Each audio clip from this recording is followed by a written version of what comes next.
friend of a friend told me you're moving on. Wish I could say I'm surprised, but I'm really not. You were never one for new ones. Couldn't recognize a good thing till it was gone. Did you always see me as replaceable? We think your damage to me was collateral. Well, if I'm being honest and rational, watching you walk out felt natural. Thought we were written in the stars, I had last dreams and tarot cards. I tried to find a remedy for broken hearts, but I know now losing you was my fresh start. To think I've got a degree in making myself smaller for you, and I mastered the art of waiting on your every move. Thank God you're gone, get out. So long to think I ever believed I had to make myself smaller for you. You always thought you were the center of the universe, but baby, why do you never learn? You're not the last and you're not the first. Don't open your mouth, you make things worse. To think I've got a degree in making myself smaller for you, and I mastered the art of waiting on your every move. Thank God you're gone, get out. So long to think I ever believed I had to make myself smaller for you. Even on a good day, you're fine. You never came through, you're out of my mind.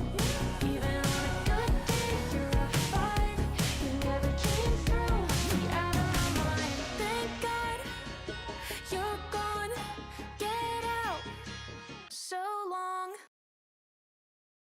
We're dancing on moonlight cosmic. All I wanna do, your loving is so hypnotic. Ooh, colliding all night, can't stop it. Diving in a summer blue. Your loving is so hypnotic. Ooh, sweat so hot when I shock my body. Come on, come alive. If you want a good time, you got me.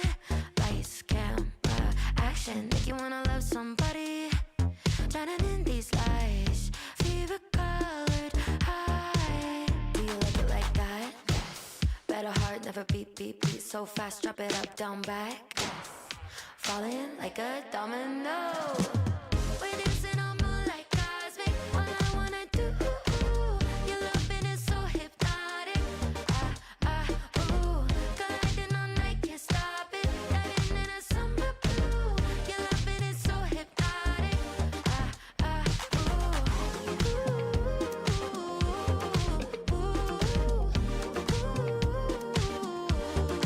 So hypnotic.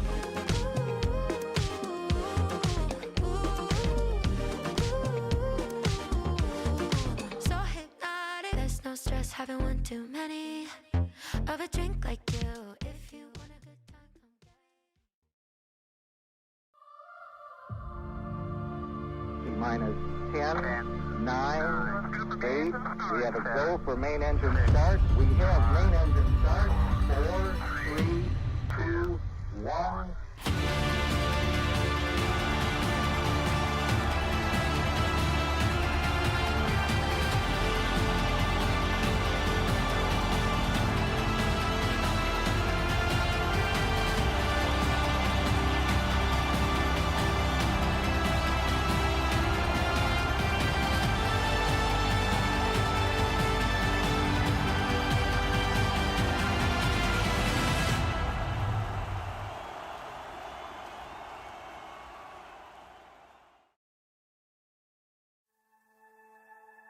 Hello and welcome to day 3 of the SSL qualifying series for Africa and Oceania. Yesterday we had a great day with 3 races being put in. As a matter of fact, right now at the top of the leaderboard, it's all locked up between the Seychelles and Tahiti. But today is a special day. Today is the golden day where all races will count double in points. We're going to have to go out early on the water today because we are expecting, unfortunately, some pretty severe thunderstorms during the end of the day. Now, before we get out onto the water, let's go and listen to what the sailors have to say about today. Thank you, Jan. And today I have got Alain Julie, who is the skipper of the Seychelles team. Now, going into today, these double points, how do you approach the day's racing? Throughout the week, we've been taking one race at a time. So I think today is the same formula, one race at a time.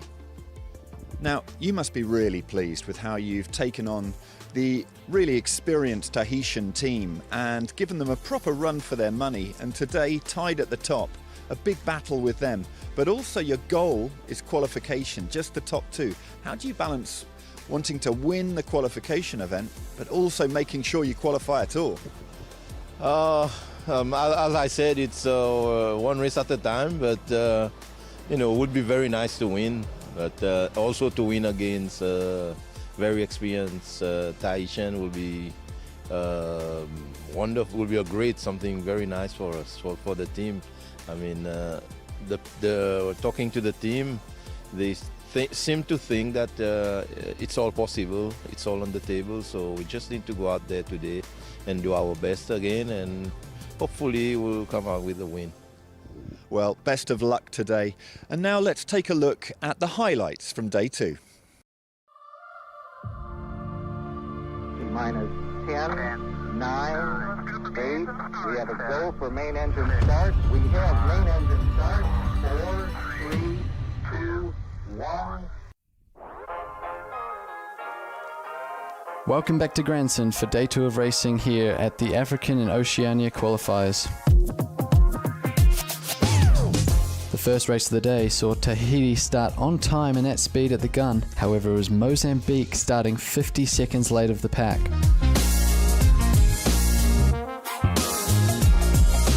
Mark 3 saw a bit more drama with the Seychelles in second place getting a penalty from the umpires, causing them to do a 360.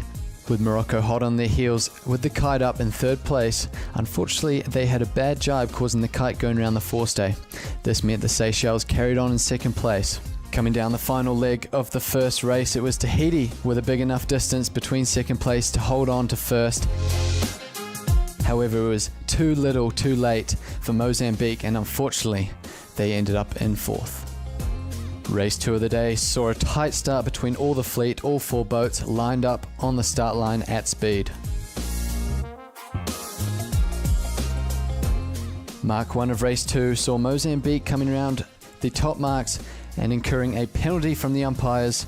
A bit of confusion on board ultimately meant they did not do their penalty in time, causing them to be disqualified from race 2. A right shift on the second leg of the race meant that no positions changed. However, the Seychelles were right on the heels of the Tahiti team rounding the windward marks. Making the most of that right-hand shift, Team Tahiti set up for the difficult jibe set, coming down to their final run into the finish. Race 2 finished with Team Tahiti taking the win, followed closely by the Seychelles, and ultimately a third place for Morocco. The third and final race of the day saw Tahiti and Morocco have good starts. However, it was the Seychelles at the back of the pack and forced to tack out to the right-hand side of the racecourse. For Team Seychelles, this fourth position did not last long as they picked up a huge right-hand shift and worked their way up into first place. The first woman mark of race 3 saw drama as Tahiti incurred a penalty from the judges, causing that lead of the Seychelles to grow even further. The bottom mark saw action as Team Morocco were hot on the heels of Team Tahiti. However, the tight mark rounding was too much for Morocco and they lost all boat speed and rounded up into irons. Another mistake by Team Morocco on the last windward beat meant that opened the door for Team Mozambique to climb into third. All positions stayed the same from there as Team Seychelles take out the win, followed by Team Tahiti and Mozambique claiming their first third of the regatta. A first place finish in race 4 for Team Seychelles puts them at the top of the leaderboard, tied on 14 points with Team Tahiti. All to play for the double points final day. Well, hello and welcome, everybody. It is the final day here of the qualification series for Africa and Oceania. Joining me here in the studio again today is Robbie McCutcheon. How are you, Robbie? Good morning, Jan. I'm very good and very excited for this final day of racing. Today should be an exciting day of racing. Today is the last day of racing, also known as the Golden Day. What happens on the Golden Day? Yeah, well, we got double points, double jeopardy, and all to play for all of these teams. Lots of opportunities. All right, let's get down right into it. As today, you see a final day here. We have 2 races planned for today. That'll take us all the way up to the maximum amount of races that they can do, which would be 6 races. Now, let's go and take a look at the team comparisons. We'll start off on top left-hand side of our screen, ranked SSL number 94, weighing in 728 kilos. They are almost at the maximum of 730 kilos. So this is our heaviest crew. Could be a good thing today because of the wind should be getting a little bit stronger and stronger as the day goes on. Captain of that team is Hakim Hasni. To the right is Team Mozambique. That is the name of their team is Gala Gala. They're ranked 102, weighing in at 707 kilos. Captain of that team is Daisy Justino Nakil. She's been twice to the Olympic Games for her country. Bottom left-hand side, we have the Seychelles, name of the team, Van Svit. They are ranked SSL number 105. They are our lightest team out there, weighing in at 676 kilos. Captain of that team, 5-time Olympian, 7-time best sailor of the Seychelles, Captain Alan Julie. And bottom right-hand side, our best ranked team is Tahiti, the Black Pearls. They are SSL ranked number 64, weighing in at 680 kilos. They're also quite light on that boat. Captain of that team is Teva Pluchard. Teva, who has lots of experience and has got plenty of medals and has already sailed actually on these lakes before. And so he has got, I wouldn't say a home advantage coming from Tahiti, but he knows the water. He's been here before. Now, let's listen to the team anthems, and we'll start off by Morocco's national anthem.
And that was the national anthem from Morocco. Now let's listen to the Mozambique national anthem.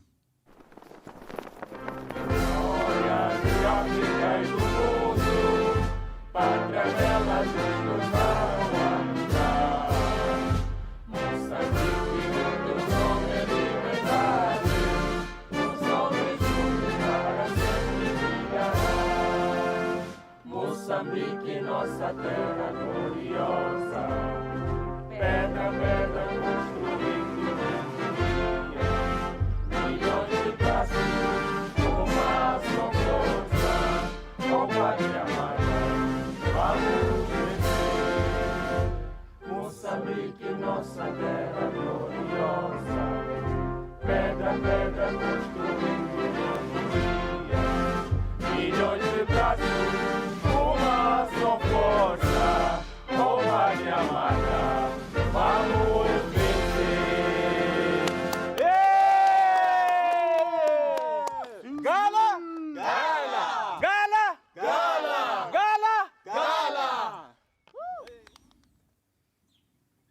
And that was the national anthem from Team Mozambique. Now onto the Seychelles national anthem.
And that was the Seychelles national anthem. Now for Tahiti's national anthem.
And those were all of the national anthems from our four teams this week. Let's take a look at the lineup on the Moroccan boat right now as we start off in the front there with Ali Doub Lali. He is a bowman for Team Morocco. Behind him is mid-bow Abdesamd Saoud. He's mid-bow. In the floater and pit middle of the boat, we have two women, Zineb Harris as the floater, and pitman is Ramani Umayam. And behind that is Mustaf Amzil as the grinder. And two trimmers behind him, we have Youssef and Abderharim as men, as well as the main trimmer, which is Marwan. And at the helm, we have Redouane and Hakim Hasni, which is the tactician. And the captain of this team. Moving right along to Team Mozambique. We'll start off at the front. Alcidio Lino is a bowman. Mid-bow is Jose Massaz. Then we have Denise and Miriam in respectively as floater and pit in the middle of the boat. Lionel, which is the grinder. Carlos and Guy, who are our trimmers. The main trimmer is Don Carlo. At the helm, Bartholomew, and captain of the team, Daisy, also a tactician in the back of the boat. Next team is Team Seychelles. Starting from the front, the bowman we have Curtis Alcorn, and then just behind him, mid-bow, we have Brian with in the pit, we have Easton. Trimmers in the back, we have Jaden and Maurice. Main trimmer is Roy. The grinder is Marcus. And at the helm, we have Alan Julie, captain of the team, and also a well-known sailor who's been 5 times to the Olympics. Moving right along as we continue with our next team, which is Team Tahiti. We are on the bow here with very experienced bowman Jan Rigal, doing a great job winning the Rolex Sydney Hobart competition just last year in the Corinthian title. Just behind him, we have mid-bow Hainiti, which is the only woman on board this boat. And next to her is pitman Manutea. Just behind, we have a very tall and strong grinder, Terii Mana. And just next to him as trimmer, we have Moana. Behind him is Tom Lamotte, which is on the mainsail and steering the boat. At the helm is Teva Plichard. In the very back, we have our tactician, Taiki. And so that is the lineup for the Tahitian boat. Now, let's take a look here at the course. The match board. As the match board is coming up, we see we're on the left-hand side. At the very top left-hand side, that was what happened in Thailand. So Asia has already qualified themselves. That would be the Philippines and Oman. And right now we're about to find out who is going to qualify themselves from Africa, Oceania. A little bit further down, you see it is Europe and Pan Americana. And Europe, that'll be here next week, as well as in the middle of July. And a little bit later on, just before the grand final series, well, we'll have the Brazilian Pan American qualification series happening just over there. Once all of these teams, once we have figured out the winners of each one of these pools, they will be drawn and they will be put into the 32nd of the finals. As you see there on the first, take a look at the top. It's Ecuador who has already qualified themselves into that group because of their points. And then we'll have draw 1, 2, and 3 that will complete that group as we keep going along and completing all the other groups until finally, at the end, we will have the nation's world champion of the SSL, the second Gold Cup. So that's how it's everything is going to be going down as we go get ourselves closer and closer to going over to Rio. But right now, we've got to finish this qualification series for Africa and Oceania. So, Robbie, how are you feeling about today? Yeah, it's all to play for, and as you mentioned, Jan, it is the golden day, so double points. So all these teams will be looking to capitalise on that and put their best results forward today. It seems like we've got some good breeze for racing. So, yeah, it's all to play for, and I'm excited and ready to go. Yeah, I'm ready to go as well. I believe so is Carolina, who is down over onto the water. So let's move down and listen to what she has to say about the weather and the wind. Good morning. Yes, so it's the same wind direction as yesterday, but with less sunshine and slightly colder conditions. Well, but early races have their own dynamics, right? So this is it. But I hear the call from the race committee is that the wind is unstable as well, and wind is also expected to be around the 10 knots. Today, I think we have also a high pressure day with everyone locked in and focused on making the most of every opportunity on the water. Well, as you remember, Jan, yesterday Teva Plichard from Tahiti said that securing the qualification spot is the main goal, but I think, to be honest, will be very, very strong battle for the overall victory as well. So we'll see, we'll find out, and I'm very, very excited about these 2 races today. Yeah, we're also pretty excited to see what's going on. Obviously, we've got 2 teams that are tied up at the top of the leaderboard. That is the Seychelles and Tahiti. So they're obviously not, they're looking at the big picture. The whole idea is to get qualified. But, if if you can get that last win, Yeah, there's definitely a cherry on top if they can get the last win and win this event. You know, it's all about confidence. Like you mentioned, their goal is to qualify, and that's definitely the prize here in Switzerland. But also, if you get that confidence of a regatta win, then yeah, you're just taking more into the finals, aren't you? they are competitors, and they'll be trying to win everything they can, even if it's just for bragging rights. You never know. Also, who you're gonna be with. But yeah, interesting to see all these teams out here. Obviously, we see everybody's put on quite a few layers underneath their jerseys. As well, yeah, it was a little bit nippy this morning as teams got out onto the water really early, much earlier than usual.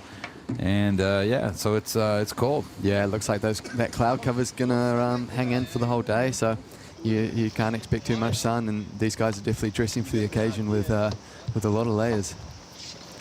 Yeah, I mean, they're not going to be out there too long. Like we said, it's only 2 races today, and we know there's weather moving through. So this is why we're out there a little bit earlier, because we want to, just avoid having to sail in super breezy, squally conditions. We already saw that 2 days ago, and so if we can get some nice, stable conditions, then that would be some great racing right now. As we are on board with Team Mozambique, they too look well dressed. Yeah, I'm sure it's very different conditions to what they're used to back home, but nonetheless they'll be fighting for every bit of point and every opportunity out there. It's worth touching on that Carolina mentioned the breeze is unstable a wee bit, so that just gives more opportunities to other teams and a few more passing lanes when they go racing. Here we've got the race committee in our sights. As you see, they decided to put medium sail, so that would be a J2 as a front sail. Remember, the main sail, we can't put a reef in it. We can't make it any smaller. It's only the front sail and the size of the asymmetrical spinnaker. On the left-hand side of your screen right there are the race officers, the regatta director Paul Hutton, Nash Kenny. He's been with us for several years, doing a great job managing his team out there. I'm not going to mention everybody, but there's a lot of good people that have been with us for a long time, and we want to thank them for this qualification series, doing a great job of keeping everybody safe and going out there when the weather is good, and trying to avoid those hairy situations with lightning and whatever else can roll off the mountain peaks just next to the race course. So as Carolina was saying, a wind coming out of the southwest here on Lake Neuchâtel in beautiful Switzerland. A little bit gray this week because weather moving through as weather does as it moves through here in Switzerland. It's coming from the southwest, and in a couple days it'll be coming from the northeast, and maybe a little bit of sun, but that's not the case today. Anyhow, we've got the wind. We see that the race committee is out there, is ready. They had, unfortunately, the AP flag, which means that right now teams are just circling around, and you see each boat is followed by a safety boat. So should anything happen, we've got a safety boat which is directly behind them. Perhaps you were wondering, well, who are those people that are not dressed on the boat? And that's actually the shore crew, as they are. We have one shore crew with every single boat, so if should there be anything that needs any tweaking at the last moment, they're there to do that. So right now everybody is, as you see, just sort of going around left and right and trying to find what the pressure is like. I mean, what do you do in these sort of moments, Robbie, when you're out there? Yeah, it's obviously it's time that you're not racing, but it is also a great opportunity to get some practice in. As you can see down the bottom of your screen there, the one of the teams just going upwind, and I guess they're just checking their modes, checking their sails, and making sure that the whole team's dialed into how they want to sail the boat today. You can also see up the top of your screen another boat going upwind, and I think this is a perfect opportunity just for everyone to dial the boat in and make sure they get a little bit of training before the racing starts. Yeah, any anything you can get off of that day as you're waiting, sort of like you said, looking outside the boat, making sure are we seeing any tendencies and what's going on with the race course. And so as we let the boats wander around and get all sorts of information before we go racing, and as we are still under the AP flag that you're seeing right there, that's that striped red and white flag, which means that we are right now racing, I wouldn't say is postponed, is delayed for the time being. And because that's the case, let's take a look at a quick video about what happened last year as we were in Thailand.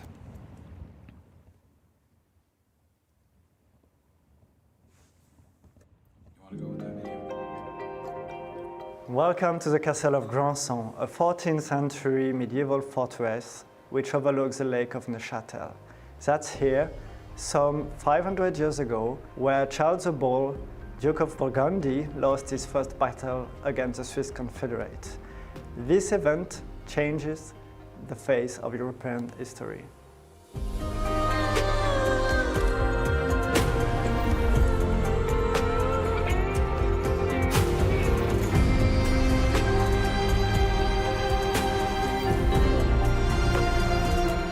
Currently, until the year 2026, the castle is under heritage renovation. Still, the castle remains open and you can come here to visit and discover more about daily life and the history of Switzerland.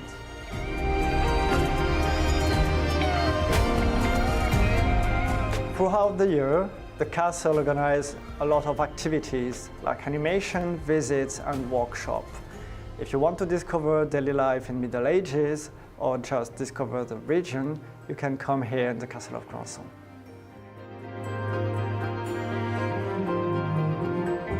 We are really happy and thrilled to welcome SSL Gold Cup athletes in the Castle of Grandson, and we wish good luck to all of them. 500 years ago happened here a battle that changed the face of Europe. Now and here, athletes from all over the world are fighting to win an international championship. And if you come to the Castle of Grandson, you will be able to see from the walls all the battle on the lake between these world-class athletes.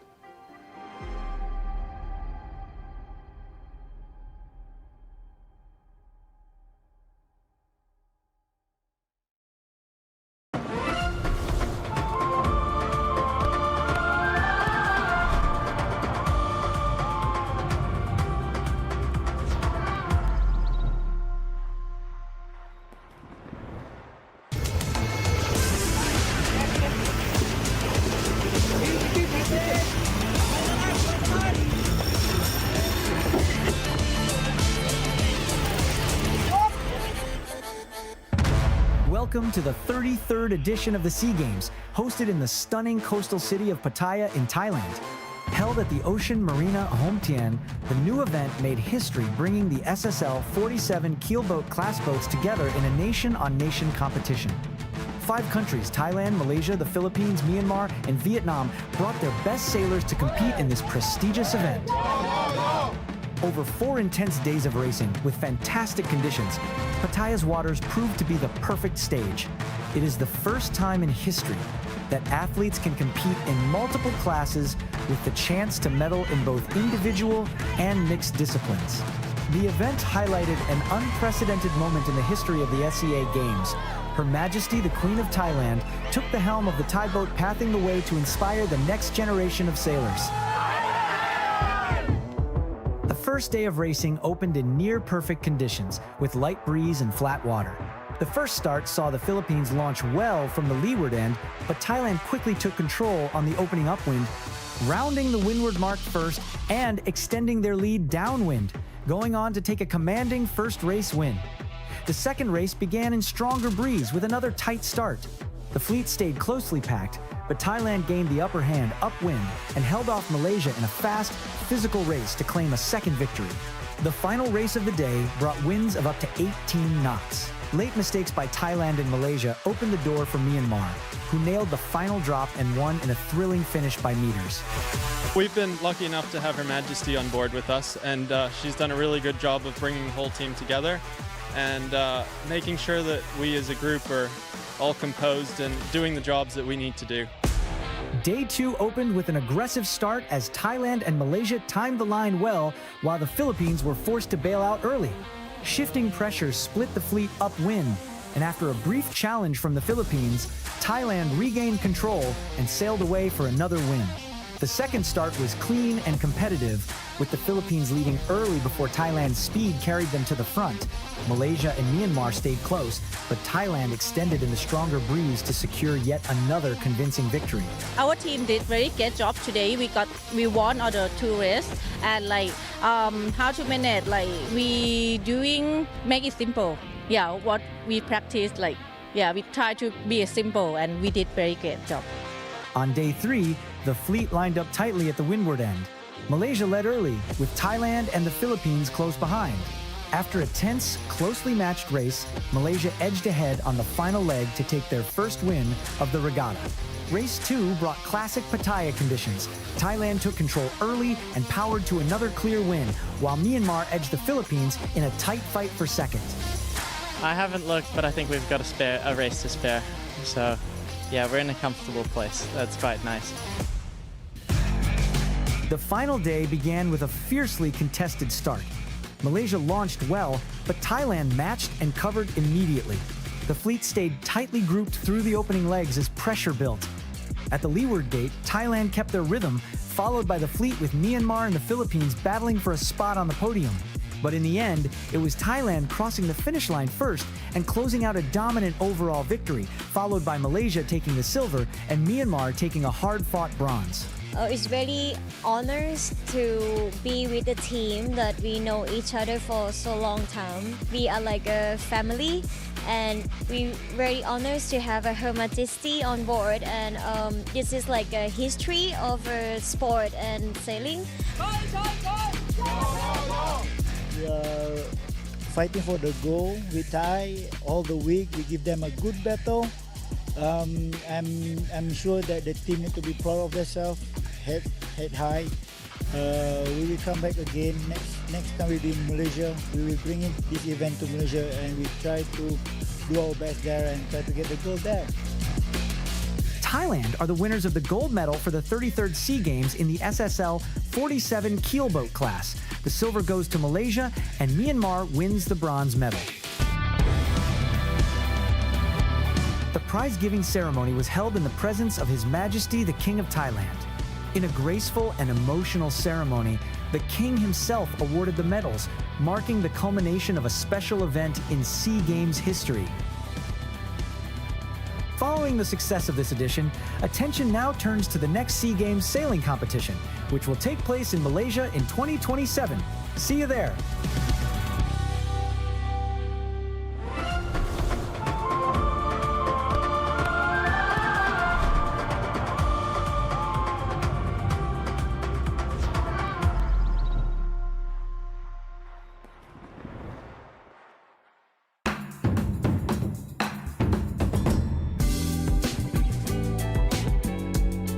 We've been very lucky to work with a venue and a marina who are really keen to align with our sustainability goals and make sure that we're working together to create a positive impact whilst we're here. When we were first organising the event, it was important for us in every aspect of the event to make sure we're reducing as much plastic as possible and waste. That started off with working with local restaurants that were supplying our food to make sure the packaging was compostable, eco-friendly. Also having recycling centres throughout the venue. This is our first event where we've had a team specifically here to encourage and implement all of our sustainability regulations and our goals. We wanted to make sure that we were staying responsibly hydrated. So with the support of the marina, we installed refillable water stations throughout the venue and also provided our staff and our teams with reusable water bottles. The highlight of this event for us has been engaging with the community and speaking with local groups and charities and asking what we can do to help and have a positive impact. And we felt really inspired by the local community here. Working with sailors internationally means that we have the opportunity to strengthen awareness, not only during our events, but sustainability awareness that they can take home to their countries. For the next event, we would like to implement what we have done here, but we're always got room for improvement. So we want to take further steps to make sure that our staff and our sailors are being responsible as possible.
Don't know the time I'm letting go.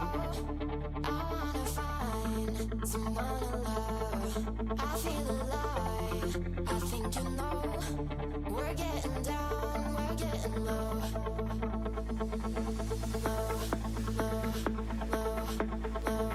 We're getting down, we're getting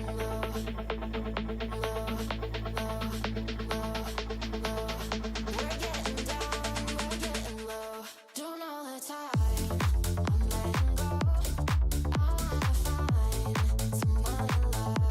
I feel alive. I think you know. We're getting down, we're getting low. We're getting down,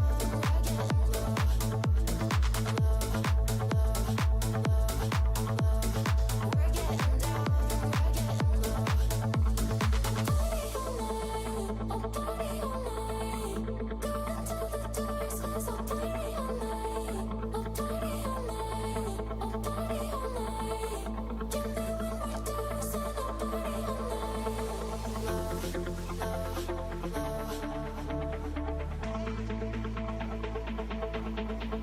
low.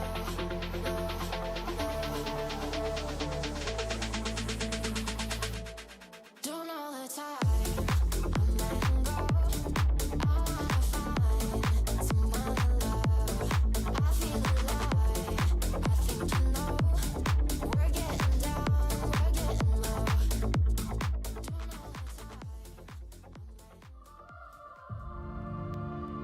Minus 10, 9, 8. We have a go for main engine start. We have main engine start. 4, 3, 2, 1.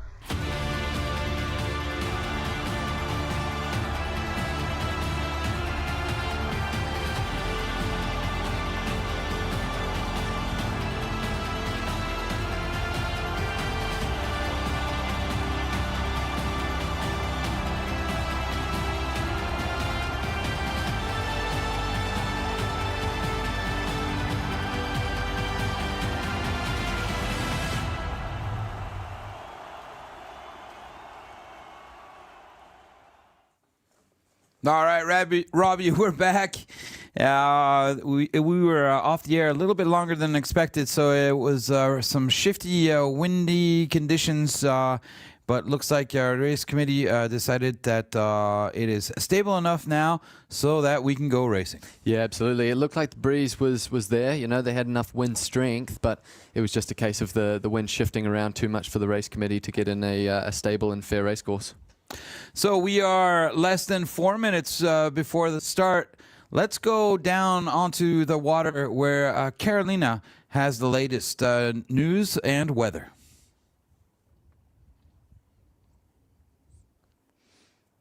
I would say, because as you said, exactly, we're waiting more than expected for the correct wind. Now it looks very, very nice. It's more stable than 30 minutes ago, and here we are. As you see, probably the boats, the teams are preparing. They're just preparing for the starts. Is around 3 minutes, as I suppose, and yeah, we'll see. It will be shifty and will be very interesting how the teams will go for the first upwind with this shift, with this gust. So tactical brilliance will be needed as well today. Okay, well, thank you very much for all that information. And we did get also a couple of numbers from our race committee. So we're looking at a 1.2 nautical mile race course. That's just a little bit longer than what we had yesterday. They're 10 to 12 knots. And the course is set up at an angle of 250 degrees. So that's pretty much the same thing as yesterday. Yeah, a bit of a carbon copy to yesterday. So, and I mean, we got 3 races in yesterday. So all signs pointing to some good racing today. And I'm hoping that it's not too shifty and not too unstable for the race committee. Yeah, wind coming out of the southwest here on Lake Neuchâtel in Switzerland. And when the that happens, it has a tendency to be a little bit shifty because it is coming over the land and down from the mountains. So it's not the most stable wind that we can have. That would be a wind from the northeast, but where they are right now on the lake, they're a little bit further down, so this is pretty much the most stable there. They're going to be able to get it, and which should make them for some great racing. Remember, today is the last day of the qualifying session. We are in race number 5. 2 races are planned for today, and it is the golden day. So it means that all the points awarded for each finishing place will be double in points. Effectively, if you are first, you're getting 8 points today, and if you're last, you're getting 2 points. Yeah, exactly right. So all on the line, all to play for, and I'm sure these teams will be excited. And mathematically, we've still got a great event on our hands, and anyone can book their ticket to Rio. Robbie, we are less than 1 minute before the start right here as we see team, I believe Morocco. Here we are on board with Team Morocco. 45 seconds left to go. They're in a really strong position right there where they can hold up, and that's what they're doing. They're holding up the rest of the team so they can effectively slow everybody down, and that's a good thing right now at 35 seconds before. So everybody really early right there. So Morocco having to bear away, but they're still super close. And it's going to be tough for them to get across the line, or to not get across the line too quickly. But they have managed to slow everybody down. Now Tahiti is forcing, looks like the Seychelles is now over the line. So Seychelles has to absolutely come back. They can do that. Remember, it's Papa flag, so they can bear away. Looks like Tahiti has bared away. Morocco now getting some speed. 3, 2, 1. Oh, perhaps Mozambique is over as well. So the Seychelles, our leaders, are having to go back, and they jumped the start. Now let's see also for Mozambique what's going to happen for Mozambique. So that's the individual recall flag right there. Yeah. What do you think? Wow. Is Mozambique over as well? It looked to me like they were, and potentially even Morocco. So, I mean, that was all on and all chaos. Could you imagine if they were all over and... Yeah, it wouldn't be good. I mean, Tahiti were behind the pack, and they still are, but potentially another boat needs to go back towards the line and readdress themselves. We've got Morocco tacking off as well. I mean, I'm not sure if they'll know. I'm sure they've got walkie-talkies on board to figure that out, but...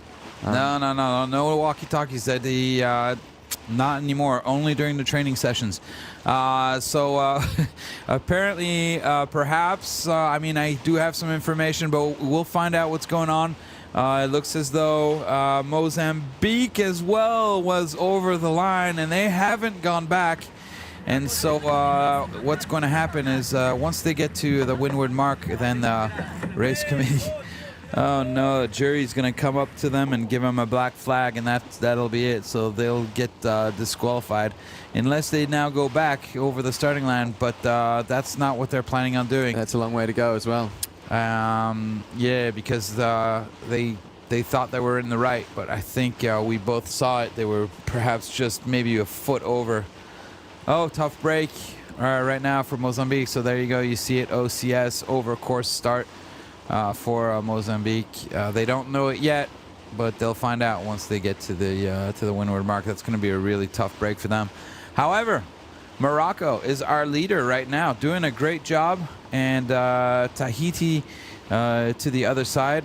So Morocco going to be putting in some points. Yeah, Morocco did a fantastic job on that start. They were definitely on speed at the gun, so they've done a beautiful job of hanging out to this left-hand side.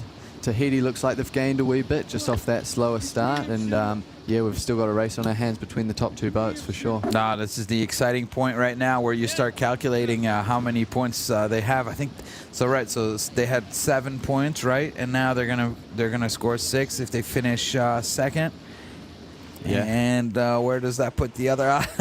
Yeah, it's snakes and ladders like it has been all week. So exciting times, and the double points really put some jeopardy, especially on these teams who are leading. Yeah, for sure. I mean, we were going through the numbers just for fun this morning, and we figured that even Mozambique could actually qualify for the finals if everything went correctly for them. Yeah, a lot of things need to play out for that to happen, but right. Mathematically, it could. And it could have, but not anymore because they're OCS. So that really takes the damper out of them qualifying themselves to go any further. Seychelles. So right now, Seychelles showing third place. As And we can see, we see they the did a live real good scores. job. They could, I'm sure, they could have gone down. It looked like they could have, barrowed just before the start. they right just there. got caught a wee bit too early, didn't they? And they just didn't have any options with the boats coming in behind them. Yeah, Tahiti did a great job forcing the Seychelles to cut across the line early and giving them a penalty. And so good tactical, aggressive move by Tahiti in order to secure their spot at the top of the leaderboard right now. Yeah, as we can see the live scores there, just with the places currently as they stand. So that's including the double points. So, very tight between Morocco and Seychelles, especially with another race. So Morocco will be looking to capitalize on that and potentially get close to Tahiti to really get a result out of this race. As we go on board with Mozambique, unfortunately they will be or are OCS and will be disqualified from this race from not going back over the line. But it's just more training, I guess, for them, and a bit more time in this boat, which is very valuable. As we can see, we have Tahiti tacking over on the right hand side. It looks like they've wound up into a bit of pressure and a bit of a right shift, so they're controlling the fleet nicely. They look bow even with Morocco as it stands, but a beautiful drone shot of the water and the weather today. No complaints for the weather and wind. We've got 2 races scheduled, and it looks like that's all going to happen. It's definitely all going to happen, and we were just discussing points. If you look at the top left-hand side of your screen, you see the leader right now. That's with the actual points they have right now. So that would mean Tahiti right now has got 12 points. Overall, Seychelles still with 18 points, and Morocco with 12. Now, Morocco, unfortunately, they have a penalty today. Do you know why? I do not. Because they ended up by going out onto the water and not filling out and giving the information of the crew list. And when you forget to do that as you go out onto the water, you get 1 point penalty. So right now Morocco is in second place, so that would give them 6 points, but they're only getting 5. Right, so they're 6 onto their 7 from the past 2 days would be 13, but right, so they're on 12 with that minus point. Exactly, yeah. So just if you're wondering about the point system, well, unfortunately, Morocco lost 1 point today as they went out because they did not fill out the paperwork correctly. That's just a stupid way to get a penalty. Yeah, that's unfortunate. That's a controllable for the crew, and unfortunately, we have rules in place for a reason, and they didn't obviously follow that one and deducted a point. Yeah, and it's not the first time, and the race officers had mentioned that previous days, and they also mentioned that they wouldn't mention it again. So everybody was given fair warning, and that was yesterday, which is really cool because that was the second day of racing. So they could have already just said that on the first day.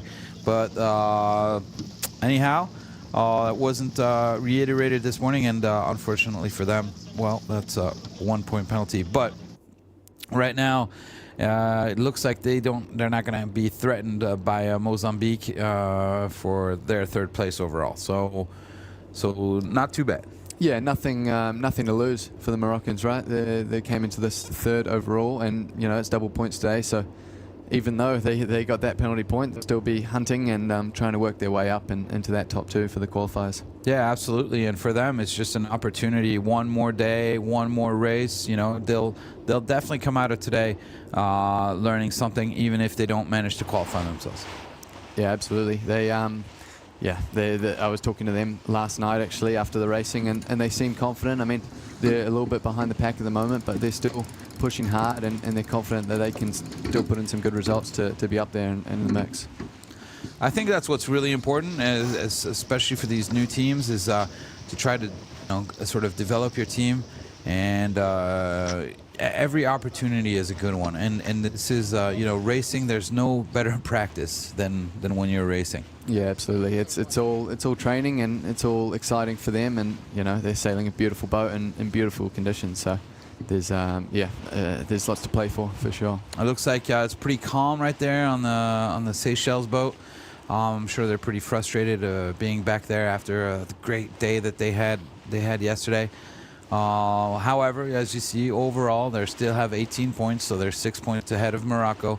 Morocco's coming, creeping back up, but right now, a great lead for Tahiti with 22 points, and looking like they are also the leaders here of this race with well over 100 meters lead over Morocco. Yeah, Tahiti have done a great job on this first windward leg. They've just sort of covered the fleet, and they've sort of been just controlling the whole way around. It looks like they're on a little bit of a right shift.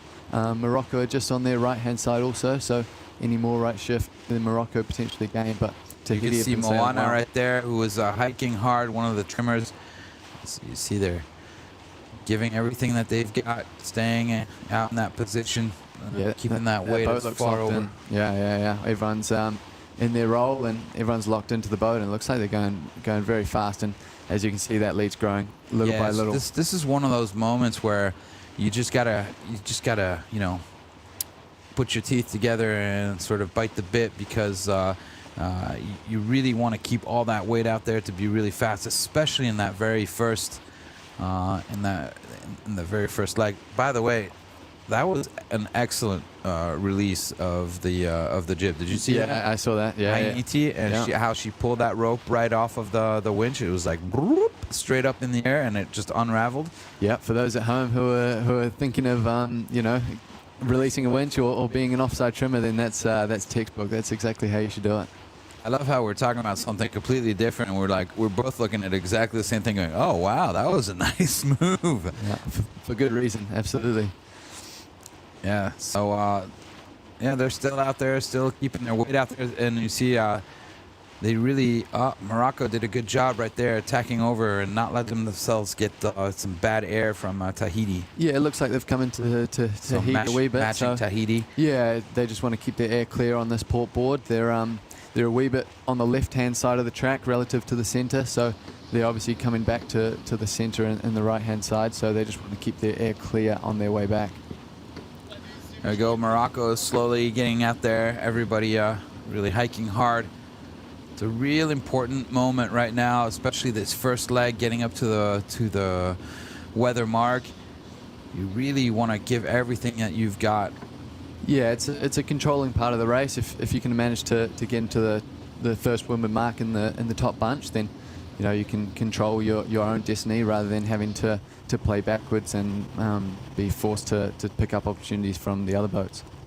Here are our two leaders, Tahiti and Morocco, and Mozambique is right there in third place, but like we said, they have an OCS, an overcourse start. They bared away, but it was just not enough. They were just a couple inches over the line. Yeah, just a little bit too late, too little too late for Mozambique, and unfortunately they are disqualified from this race, but they will be going around the racetrack nonetheless, and like we mentioned, the time in these boats is invaluable, so it means that Seychelles still hold on to third, and they will be picking up third place points if all positions stay the same, so anything can happen for them, and if you're Morocco, you're definitely on the hunt, and you're trying your best to work your way up closer to Tahiti. I love this image right here from onboard, especially when they're hiking really hard, because all you can see is just a bunch of shoes. It's always a funny image. Right now, you see not everybody is fully out right here on the Seychelles boat. I can understand why. They can also keep a little bit of energy for the last race of the day. Yeah, it looks like they're sailing the boat nicely today, and they have been sailing the boat really, really well the past couple of days. And that's obviously in effect from their results over the past couple of days. Obviously, our tied leaders on the leaderboard going into today, and they look locked in there, especially with the hiking. Yeah, as we're about to take a look here at Tahiti, putting in the final tack as they're about to approach the windward mark. Less than 230 meters as they get to this yellow mark, which is right on your screen right there. So right now we saw Tahiti yesterday getting a penalty. I wasn't really given the exact reason. I believe it was a question of the bowsprit being pulled out too far. So let's see what happens here as they get to the weather mark.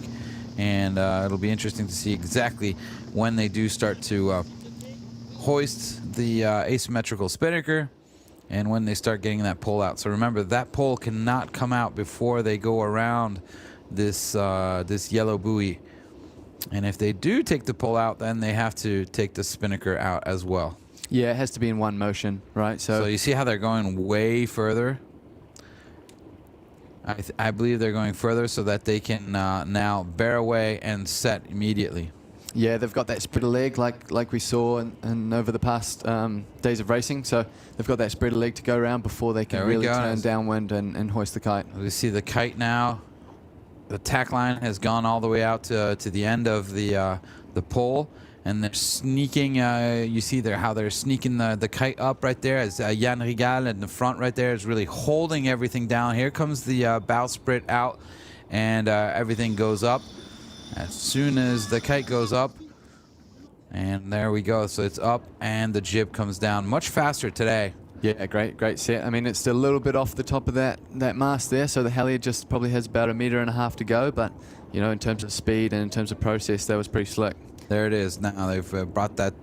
They've brought it. Oh, what's going on over here? Is this a penalty? Potentially. Yeah. Wow. Morocco doing a 360 in between the top mark and the spreader mark, which is always a dangerous place to do it. And it really opens the door for that third place boat to come around. So remember, guys, if you're doing a penalty, you cannot get in the way of any other boats. Now, the other boat coming up behind was Mozambique, but Mozambique is out. I'm just wondering, when are they going to be shown the black flag, or is it going to be as they cross the finishing line, or was it going to be up here at the weather mark? It's also important to note that when you do given the penalty, you have to take it as soon as reasonably possible. So that's why Morocco had to take it in between that sort of awkward position in between Mark 1 and that spreader leg. Yeah, and you don't want to have the same thing happen to you that happened to Mozambique yesterday, as they waited to take that penalty and eventually got disqualified for not taking the penalty fast enough. And the place they're in right now is the second place for Morocco. So it's important for them to keep that second place, get those points up on the board, and fight and keep fighting, you know, in order to try to qualify themselves. Yeah, absolutely. And just in general, it looks like the sets are a lot better from all the teams. So I guess that's all the practice, that's all the racing that we've been doing, and beautiful sets from the first three teams. Now you see, everybody, how the whole crew just moved to the windward side right there, and now they're going to go back down. So that's essentially, they're allowed to have one of those movements which will help the boat in setting the sails, passing the battens in the mainsail, and also it's going to help steer the boat. Yeah, that's right. Because technically you're not allowed to help the boat move forward. It's not pumping, right? Yeah, you're going through a maneuver, so you're turning the whole time, and I don't know, you're just that exit power, you're just wanting to squash on that windward side just to make sure that you're not, you know, powered up and turning up. You're sort of pressing on the power just to make sure you're driving forward. Yeah, you're not allowed to move the boat if it makes you accelerate, but you are allowed to move the boat if it allows you to turn. Yeah, if it's coinciding with the turn, absolutely. So it's a little bit of a strategic moment in where you can place those movements of the whole crew, in order to effectively make the boat accelerate without saying that the boat is accelerating. Yeah, it's one of those things that all these sailors are aware of, and you know, they're trying to do the best job they can to maximize the rules and get the most out of the boats.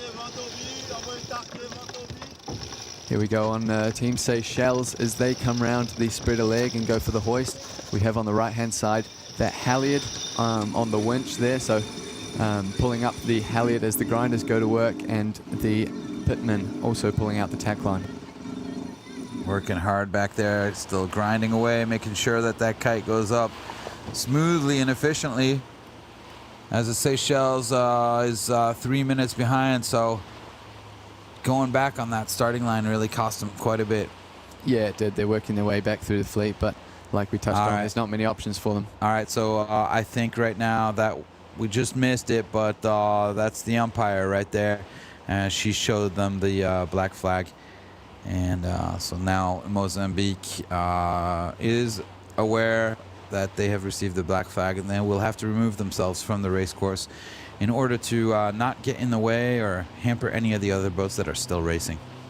Yeah, and I mean, they, yeah, unfortunate at the start to receive that, but then also unfortunate to not realize and go back to the start line. So I guess that's the problem with not understanding that you were over and not going back, and that's what happens.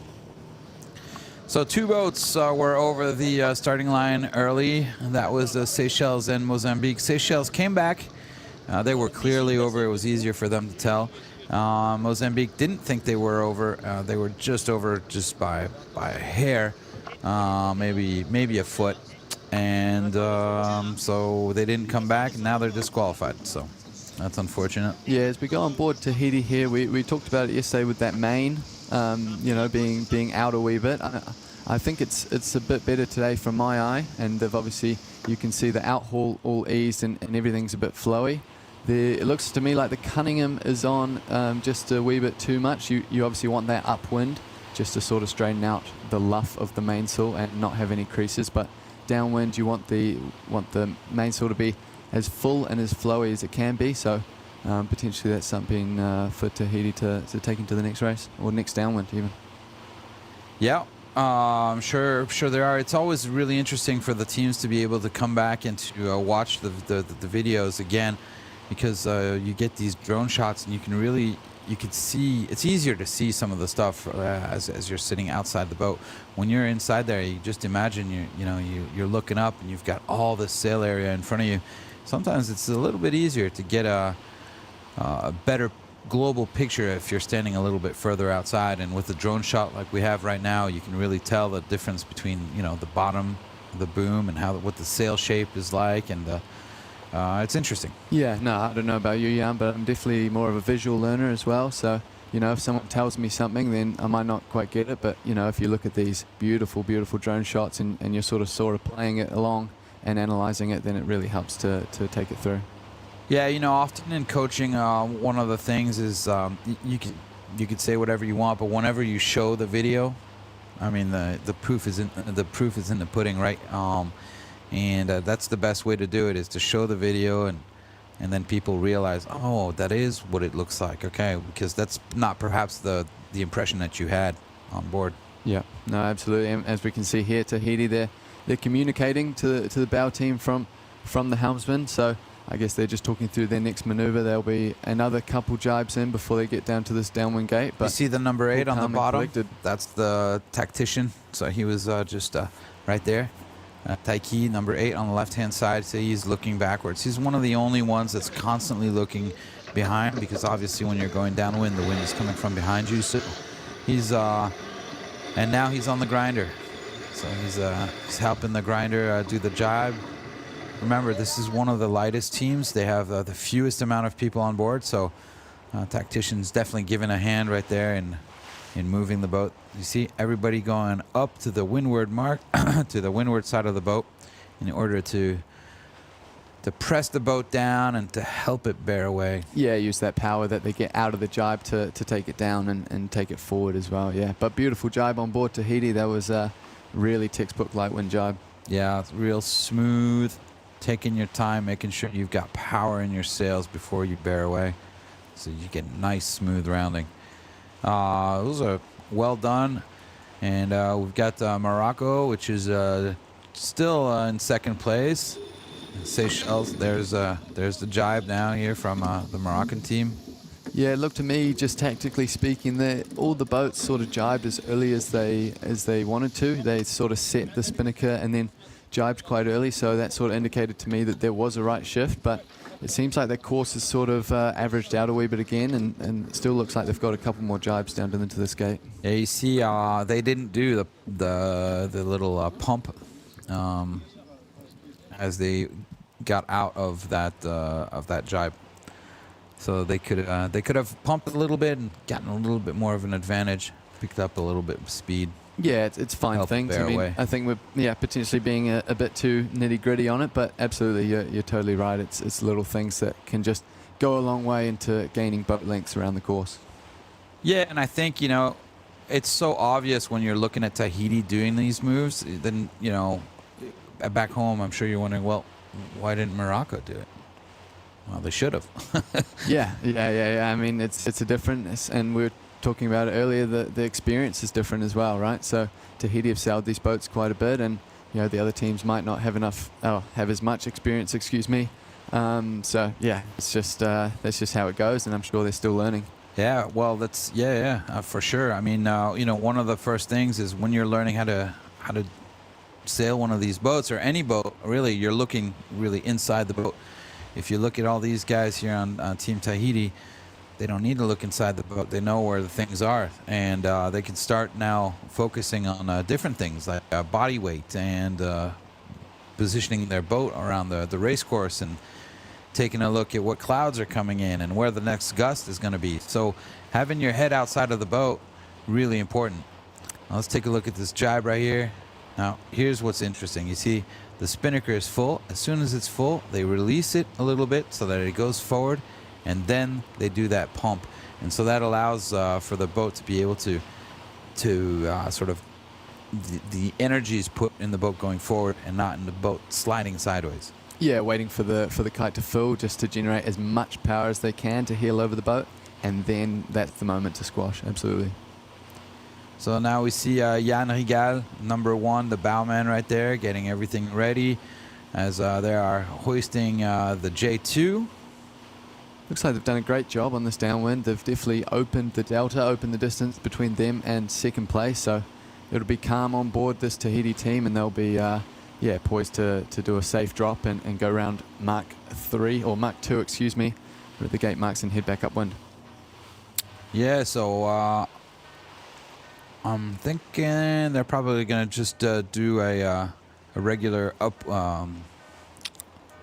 Nice and easy upwind. left turn, No, it's right? not an upwind. Yeah, left hand turn. Yeah. So it looks like they set themselves up for a nice left turn, and like we just mentioned, there's not much pressure on them, so just a nice clean. There you see Jan in the front right there, getting himself ready, getting that drop line well positioned, exactly where he wants it, so that as soon as he takes pressure, he's able to pull on that drop line, which he's got in his hand right now. As you see, he's slowly putting the pressure in, and that drop line is going to bring the center of the kite over the hole, and down it goes, and it goes straight down into the boat. Yeah, beautiful job by Tahiti. Worth noting that the helmsman put the bow down as the kite came down, which means that the kite, when it comes down, it's sort of falling straight onto the deck. It makes a cleaner drop, and well done. Yeah, it kind of makes like an S for them, so it relieves all that pressure from the sail, and they can do a clean drop, and then he can take his time and come back up. If he starts rushing everything, then you have all sorts of problems. Yeah, that's right. And it looks to be like it's just the bowmen and the grinders for these sorts of drops, but it's everyone. Everyone's involved in it, aren't they? Yeah, and I love how it's just, and everybody goes back. Yeah, it's just so smooth. It's really, really nice drop. Took their time, and, slow is fast. Yeah, that's right. And, Tahiti have all to gain here. They've looks like they've chosen the right gate as well. You can really see that track you were talking about, Robbie, as they bear away, and that's when they bear away from the wind. They have least amount of pressure. At that point, the whole spinnaker comes down, then they can smoothly round up, not too fast, get their speed going. Yeah, so really nice trajectory that we saw there from Team Tahiti. Now let's take a look here at the Moroccan boat, which is coming in from the other side this time, I believe. Is that Mozambique that's to the left there, and Morocco to the right? I believe it's the other way around. Or is it the other way around? Yeah, it looks like Morocco just coming in on the port tack, or port jibe in this case, coming into that right-hand turn as we looked at it, the right-hand gate marks. They'll be doing the same thing Tahiti did.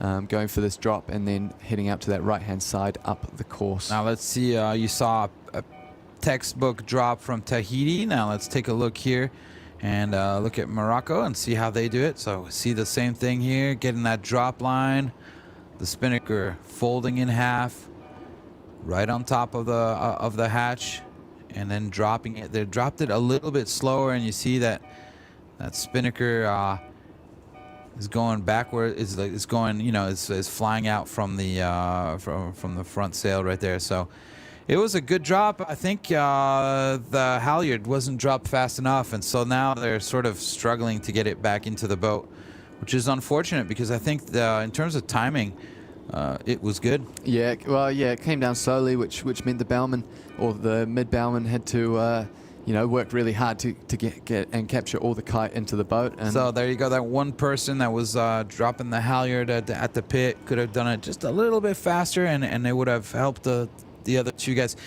So you see, it's just there's so many people working, and if one person is just a little bit late, it's not like they didn't drop it. They just dropped it a little bit late, and that's what happens. Yeah, they do these drops all the time, and it's just repetition and repetition on your timings, isn't it? Here we go with now our third boat coming into the mark. That's the Seychelles. Oh, what's happening here? They're going to have to. They want to do the same move as the others have done. So now they've gotten the sail on the correct side. Now they need to drop it pretty quickly so that it doesn't do the same thing as on the Moroccan boat. So you see the sail now coming down a little bit faster as the bowman is just being able to pick it up and put it down at the bottom inside the boat. Right? Yeah, it looked to me like they didn't have any assist from that string line there, the drop line, so it looked like they were just manually dropping it. Yeah, it doesn't look like it's on there, actually. No one on the pumps, and that came down just a little bit slower, but a good job to do a manual regardless. I mean, it looks all clean, and it looks in the boat, and they're about to turn upwind. See, they're still going downwind, and so they probably knew that they had an issue with that drop line. All right, we heard some honking, some horns honking down at the bottom mark right there, which means Charlie minus. So change of course, change of distance. So we are now at 0.7 nautical miles. Still the same bearing, but wow, the wind has really dropped. As in the very beginning, we were at 1.2 nautical miles, and we've now come down to 0.7 nautical miles. So really having to shorten up the race course, and that's pretty interesting because that means now as they arrive to the windward mark, they don't have the offset anymore. Yeah, that's right. The new top mark for them will be the pink or purple top mark, which then in that case they do not have the spreader leg exactly. So once they round that pink or purple mark, they will be straight downwind into the finish. And if you're Tahiti, you're happy with the shortened course. If you're the Seychelles, who are just a wee bit further behind, then you're not so happy. But that's just an effect of the wind strength, and the race committee are doing a good job just to make sure that these races are as close to 45 minutes as they can be. It's pretty funny as you see the number 8 right there, third to the back. That's Taiki. He's the tactician on that boat, and you can see he's looking outside the boat. He's talking. He's pointing. So he's like he was looking at something. I could see him pointing at something, and now they're tacking over. So perhaps looking at a shift, or he saw something. And look at that. And getting a nice pump in as well on the tack. So these guys really working their boat, not just on the jibes, but also as they're going upwind. Yeah, everyone moving together as you just saw in your picture. Great timing, a great body movement from everyone, and it's also... This would be why he was looking left. Yeah. Well, it is the tactician's job to have a look outside the boat while everyone is focused on the boat speed and inside, and it looks like they've done a good job here on the ley line, potentially gone over it a wee bit. Yeah, that's what I was going to say. Coming in with speed, and they've definitely got a good enough lead to just put it in the bank and make sure of it. Yeah, you saw them putting the mainsail track down, so they know they went a little bit high. That's fine. They'll just they'll be coming into it with a lot of speed. Obviously, yeah, they've gone a little bit too far, but they've got such a huge lead that it's really not going to be a problem. So now they're going to straight bear away, and it's going to be a hoist. We saw them yesterday doing a jibe set. Looks like no jibe set today, just an easy ease as they put the boat way down, bear the boat down. No pressure in that spinnaker so far. All right, there we go. Everything looks nice and set. Let's take the jib down, and there it is. Yeah, clean process. Easy. Easy for them. Like we mentioned, they don't have much pressure on them behind, but that's a clean process that they've been refining these past couple of days of racing. Yeah, exactly. And not take any risks. Let's just put the kite up there. Let's not get it wet, because if the kite is dry, you know, it's a lot easier to put up, and especially taking it back down and putting into the boat. And then, of course, it's soaking wet, and you got water inside the boat, and, you know. Yeah, and although we're a water sport, we don't like to get wet as sailors, just a disclaimer. But, no, great job on board Tahiti, and no water in that kite as it stands. So Tahiti, first boat to get around the second windward marker. And looks like they are definitely our leaders right now, and nobody is challenging that right As now. we can see the picture here, Jan Regal just moving the kite sheet, so the lazy kite sheet, the one that's not currently working, just moving that over the top of the jib. This just means that that sheet is clear in case they want to jibe, and it will come around the forestay clear. So that's something that all these bowmen or bowwomen do to make sure that when they go through the jibe, it is clear and it'll run, as we see now. Yeah, it's just so important to make sure everything is nice and clean. So you see up, spinnaker fills up, then they ease it out, and then they get that pump in. Perhaps we'll see it on the next one. Here comes Morocco, coming in hot right there. That's got a lot of heel angle. Yeah, it looks like they've definitely got enough power. Maybe the wind conditions have come back up a wee bit again, but Morocco doing a good job to hold on to second, and it looks like they've got a bit more of a buffer on the Seychelles as well, so not much pressure on behind them, and hopefully they're looking at a clean set. So there we go. You just saw in your screen there the buoy, that windward buoy right there, that purple buoy, and so now they've gotten to the top of the race course and putting up the kite, and it's back down for the last leg of this race number 5. Yeah, as we noted, it's a shortened course for this upwind leg and conversely the downwind leg, so they will be close to the finish line. You know, it will be a quick downwind leg for them, but it looks like they're holding on to second place quite nicely. So Morocco now, as we saw right there, putting up their kite and on their way back down. And it looks like a pretty even spread between Morocco and Seychelles, and Morocco doing a good job because Seychelles has not been able to come back. They're still 300 meters behind. So that lead has, or that distance between those two competitors hasn't changed. And we see Tahiti. Tahiti out in front, still very concentrated, as we see the tactician right there, Taiki, the only guy who's looking towards the back of the boat, and rightly so. Like we mentioned, when you're on downwind, the wind comes from behind you. So as a tactician, you know, that's where you want to be looking. Here we go for the set on board Seychelles. Everyone working hard. We can see the number 3 in the front of your screen there, pulling the tack out. We've also got the grinder on in the middle in the pumps, trying their best to get it up, get the halyard up the rig and as fast as they can. And we've got someone joining him, helping him out just to make sure there's more power on the pumps. Yeah, there are 2 moves that you really need to be to on that grinding pedestal, and one of them is hoisting the kite. The other one is dropping it. Yeah, we see on our screen as well, we've got the person holding the halyard around the winch and pulling the halyard up, so the power that the grinders and the people on the pumps put into the boat, getting up the rig, also the line and the halyard that comes out of the rig, they need to pull that around the winch. Yeah, there's a great example right there. You know, one of the 2 grinders are making that winch turn, and there's a nice pump right there, everybody working together.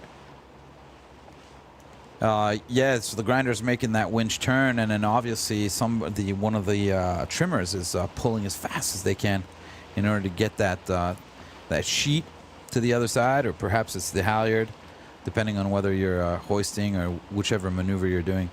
Great work, great teamwork here on this Tahitian boat, as we saw really everybody working together. Yeah, really. And they're working hard. You can tell everybody's breathing hard. Yeah, well done for Team Tahiti. They're just one jibe, and that's them coming into the finish line. So they're potentially getting ready for their celebration once again, and all smiles and happy on board Tahiti, especially double points, claiming 8 for this race. So you see the top left-hand side. There we go again. I love it. Tahiti rowing the big golden boat across the finishing line once again, doing a great job. Yeah, great to put a bit of local flair on them, and I'm sure they're very happy. Last night we were treated to some of their tuna and some of their food and music for dinner last night with all the competitors. Yeah, how awesome was that? Yeah, Tahiti actually organized to get a tuna for everybody, and they cooked this tuna fish their traditional way, and basically which is raw, and it was super tasty. And funny thing is that fish actually came from Tahiti. They didn't do it on purpose. But yeah, it's a good job right there on Boat Tahiti, putting up a bunch of points up on the leaderboard right now. So first place, double points for today. So they're going into this with 8 more points. I believe they're up at 22 points. A clear lead right there for these guys. Sailing well, sailing smooth, and not doing anything extravagant.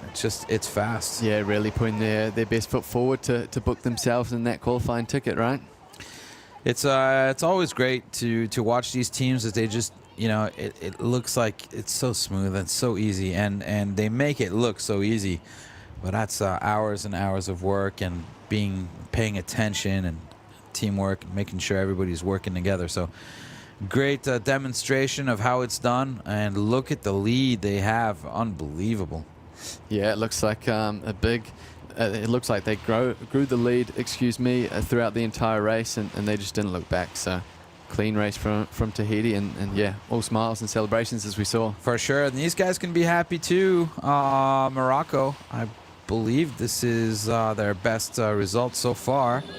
And so on a very important day, putting up some really crucial points up on the leaderboard up for them. Yeah, it's definitely a step in the right direction. They're still Team third Morocco right now, but it's given them 6 points for being in second place. And more importantly, beating one of the top 2 teams as well. So yeah, that just closes the gap as we go into the second race of the day. Mentally, it's really good for you. Now you just want to make sure you're not too high and too happy, high in the emotions. It can really work against you for the next race. So now there it is. Now they've gone. You could see they've gone across the line, and they're just gonna take everything down, get ready for the last race of the day. Last race of also this qualifying series is coming up. Yeah, last race of the event. So all teams will be putting their best foot forward and trying to get the best result they can, but it's been sort of a culmination of a lot of races coming into this point, and all the practice and all the racing, they'll be putting everything out there. Yeah, so they're getting better and better as the week goes along, and that's really a good thing to see. Now, Seychelles is not, we're not saying they're getting worse and worse. Not at all. These guys have been doing an excellent job of sailing all week long, and coming into today tied in points for the lead. Right now, okay, third place. It's all right. It happens. It was just a bad start, or they got pushed over the start a little bit early by Team Tahiti. Totally fair play by Team Tahiti. They're totally allowed to do that. So it was actually a really good tactical move on the Seychelles, and so now putting the Seychelles, well, they're still second overall, but in a little bit of a harder spot. Yeah, no, they've. It's been a pleasure to watch them over the past week in racing, and I've been really happy with how they're sailing, and I'm sure they are too. This is just a third place in one of the races, but they've been really consistent at the top. So sailing the boat really well, and like we mentioned before, they've got a different figuration. They've got one less person on board, so just sailing the boat a little bit different, and they've been sailing really well. So all the confidence to take into this last race, and yeah, it's all on the line. Yeah, as we see the shore crew motorboat right now getting closer to the Seychelles boat, and making sure everything's okay. Should have anything changed on the boat, or if they need any help for anything, then they've got their shore crew, and apparently they're not going to need any help as the motorboat moves away from them. So right now, that's it. Remember, unfortunately, Mozambique is over course start, so they were out. So that's the ranking right now for that's the ranking at the finishing line here for race number 5. And we've got news from the water. So let's go down and see what Carolina has to say. Hello, I'm just here on board with SSL Team Morocco. Congratulations, it was the best race of the regatta for your team, and still a possibility to go to Rio. How was the race? How do you feel after the fight on the race course? Yeah, it was a good race for us. We did a very good start. So we still believe in our chance to be second. So maybe to depend on the second race. We were close to Tahiti team, so we got a wrong penalty that we don't have to do. It was a mistake, but we accept that from the jury. So we continue sailing. This is the condition that Moroccan team sail very well. This is what we are waiting from the beginning. This is was a little bit strong wind for us. So the team will stay focused. We try to we'll do our best to be first in the second race, why not? So depend on the start and to not do like small mistake that will cost us a lot. So we have to stay focused. All the teams, each one needs to do his job well, and we'll see. And if I can ask, what kind of mistake it was with the flag? We see a little bit, but we don't know exactly what happened there. It wasn't the penalty. It wasn't for us. It was for Mozambique team, but it was confusion because the jury was between us, and we don't play with this kind. It was we heard that it was penalty, so we started doing correction, but they said no, it wasn't for you.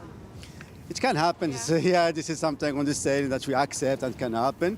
So we didn't lose our second place, so it's okay for us. Yeah. Better to do rather than not to do the penalty, and luckily you didn't lose any place. So the last race of the regatta, probably you have to win, and the Seychelles team has to be the last in a race, right? Yes, exactly. So I think for the first race, Mozambique team was disqualified, but isn't good. So we observe that the Mozambique team stay on the race and to be between us and Seychelles team, but they were disqualified by the jury. Yeah, we observe, but at all cases we are sailing here. We are having fun. This is what I said to the team in this morning. Focus and just have fun. Just have fun to sail, and we'll do good result. Okay, so the bar is setting high. Wishing you all the best, and we'll see what will happen after the race. Thank you. Thank you. Thank you, Carolina. Thank you for that interview. Interesting to get their point of view. I didn't realize they actually started turning on that when the flag came out up at the weather mark for Mozambique. Yeah, I guess that's what was happening at the top mark, right? They between the top mark and that spreader leg, they started doing that turn, which slowed them down a wee bit. But I'm glad for their case that didn't change their overall or their result. And yeah, like you mentioned, that happens in sailing, and sometimes there's a bit of confusion, but fortunately for them, they still held on to that second place at the finish. All right, Robbie, we've got the results for race 5 here. Just a little correction. As you see, Morocco, it shows 6 points. They do not have 6 points. They should have, but they left this morning and they had a penalty. So that's only 5 points for Team Morocco. And let's now take a look at the overall. And you'll see the total points standing right there, and that does include their 5 points. So Morocco with 12 points, standing in third place. Second place is the Seychelles, and first place Tahiti. Unfortunately, Mozambique got an overcourse start, and so did not put any points up on the leaderboard for today. And we're going to find out what's going to be happening. But before we get any more information, please, guys, don't forget to follow us on Instagram, Facebook, and of course the website worldofsailors.com, where you'll get all sorts of information about the different teams, your team. You can even look yourself up on that website, as it has all of the sailors in the world that have participated in any sort of regatta, national championship, European championships, things like that. So really interesting website to go and check out and get really all of the nitty-gritty information, as well as sailing instructions and all sorts of official documents, everything. You can find everything over there. So we are now waiting on a decision from our race committee as to what is what's going to be following and coming up next. As we wait for that information, we'll take a quick break and we'll be right back, guys. We've still got one more race today, so don't go anywhere. As soon as we can, we'll be back. Bye-bye. Minus 10. 9, 8, we have a go for main engine start. We have main engine start. 4, 3, 2, 1.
Minus 10, 9, 8.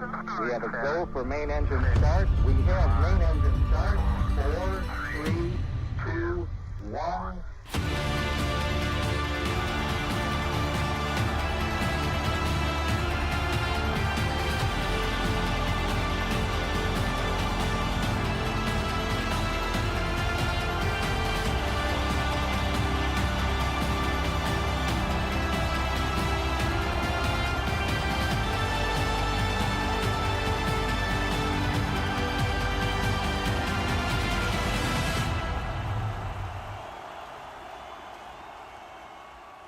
All right, welcome back, everybody, as we are ready to go out racing.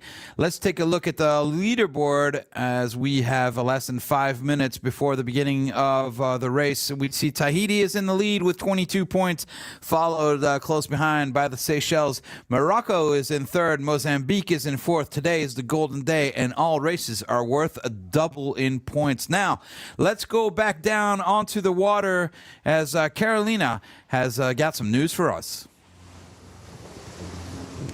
Hello. Hello. Sorry for the engine. We are just going on the race course to have the good look on the starting line. And yeah, so the teams are going to prepare for the start, and it seems the conditions are very similar to the first race.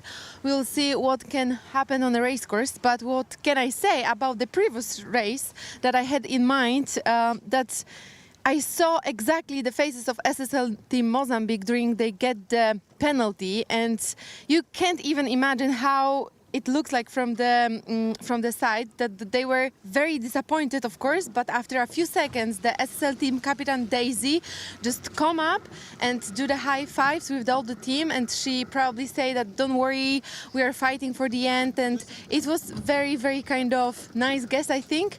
And yeah, we feel very sorry for them, but this is sailing and this is the race. So back to the situations right now.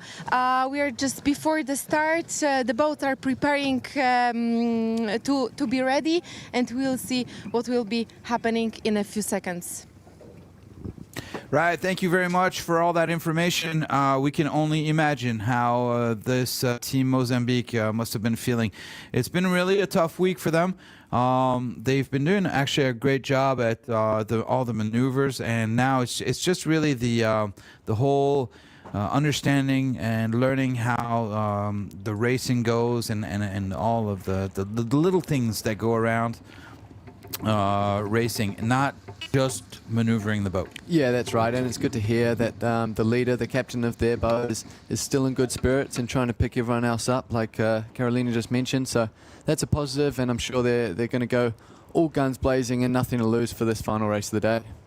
Perhaps, and I really hope so. I hope that they're gonna say to themselves, okay, well, we've got nothing to lose. Let's go for it, and let's put in a good show for this last race. It would really be great.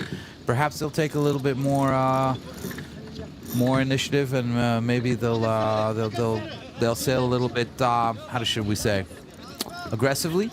Yeah. Hopefully they pick themselves up and they put it all out there, because it's an awesome opportunity to sail these boats and just putting the boat around the racetrack and providing a good result and good spirit and confidence for the team. So now all four boats are just about 1 minute before the start, as we see Team Morocco right now going back to the Seychelles, as they want to close up the gap between the Seychelles And there we go. So they're just attacking underneath Seychelles, blocking the Seychelles from being able to bear away. But they got to be careful because 40 seconds away from the start, and they're very, very close to the line.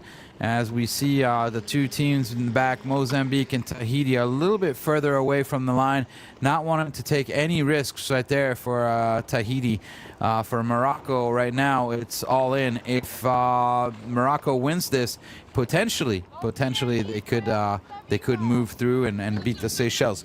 So it's going to be a big battle right now between these two teams. It looks like Tahiti is going to get a good start as well. Oh, 8 seconds. Oh, no. I think they're going to... Yeah, they've gone across. So this is terrible news right now for Morocco. This is exactly what they wanted to avoid.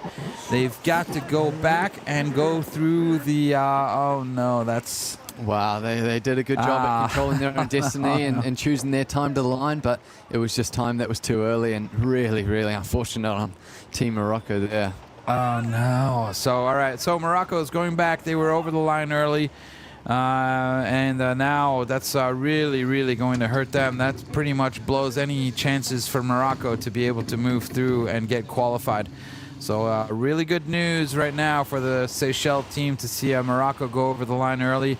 It pretty much means that we've got our two boats qualified right now, but we'll see what happens because remember yesterday Seychelles went off to the right hand side. There was a big right hand shift and they managed to come back and actually they were fourth and they finished first. Absolutely, anything can happen for sure, and we saw that yesterday. So if you're Team Morocco, it's hard, but you've got to pick your head up and try to get back into the hunt. And like we mentioned, it is shifty, so it can happen pretty quick. Yeah, now Seychelles is just seeing Morocco go off to the right-hand side. They definitely want to be over with Morocco. They don't care about Team Tahiti right now because they're definitely out in front. Mozambique is too far back to be able to come back. So right now, the big battle is between the Seychelles and Morocco in order to see who's going to be out in front. One's going off to the right and one's going off to the left. They're about the two most extremes that we have right now on the screen. Yeah, and a beautiful drone shot just showing all the boats that came off the line there. Great start from Mozambique, Tahiti, and the Seychelles. They're all holding their lane on starboard very well. So they're all neck and neck. They're all fighting for a bit of boat speed, and it looks like they're all bow even. So race on between all these three boats and good starts. Yeah, for sure. We can see right there Mozambique having a slightly higher line and and a little bit slower.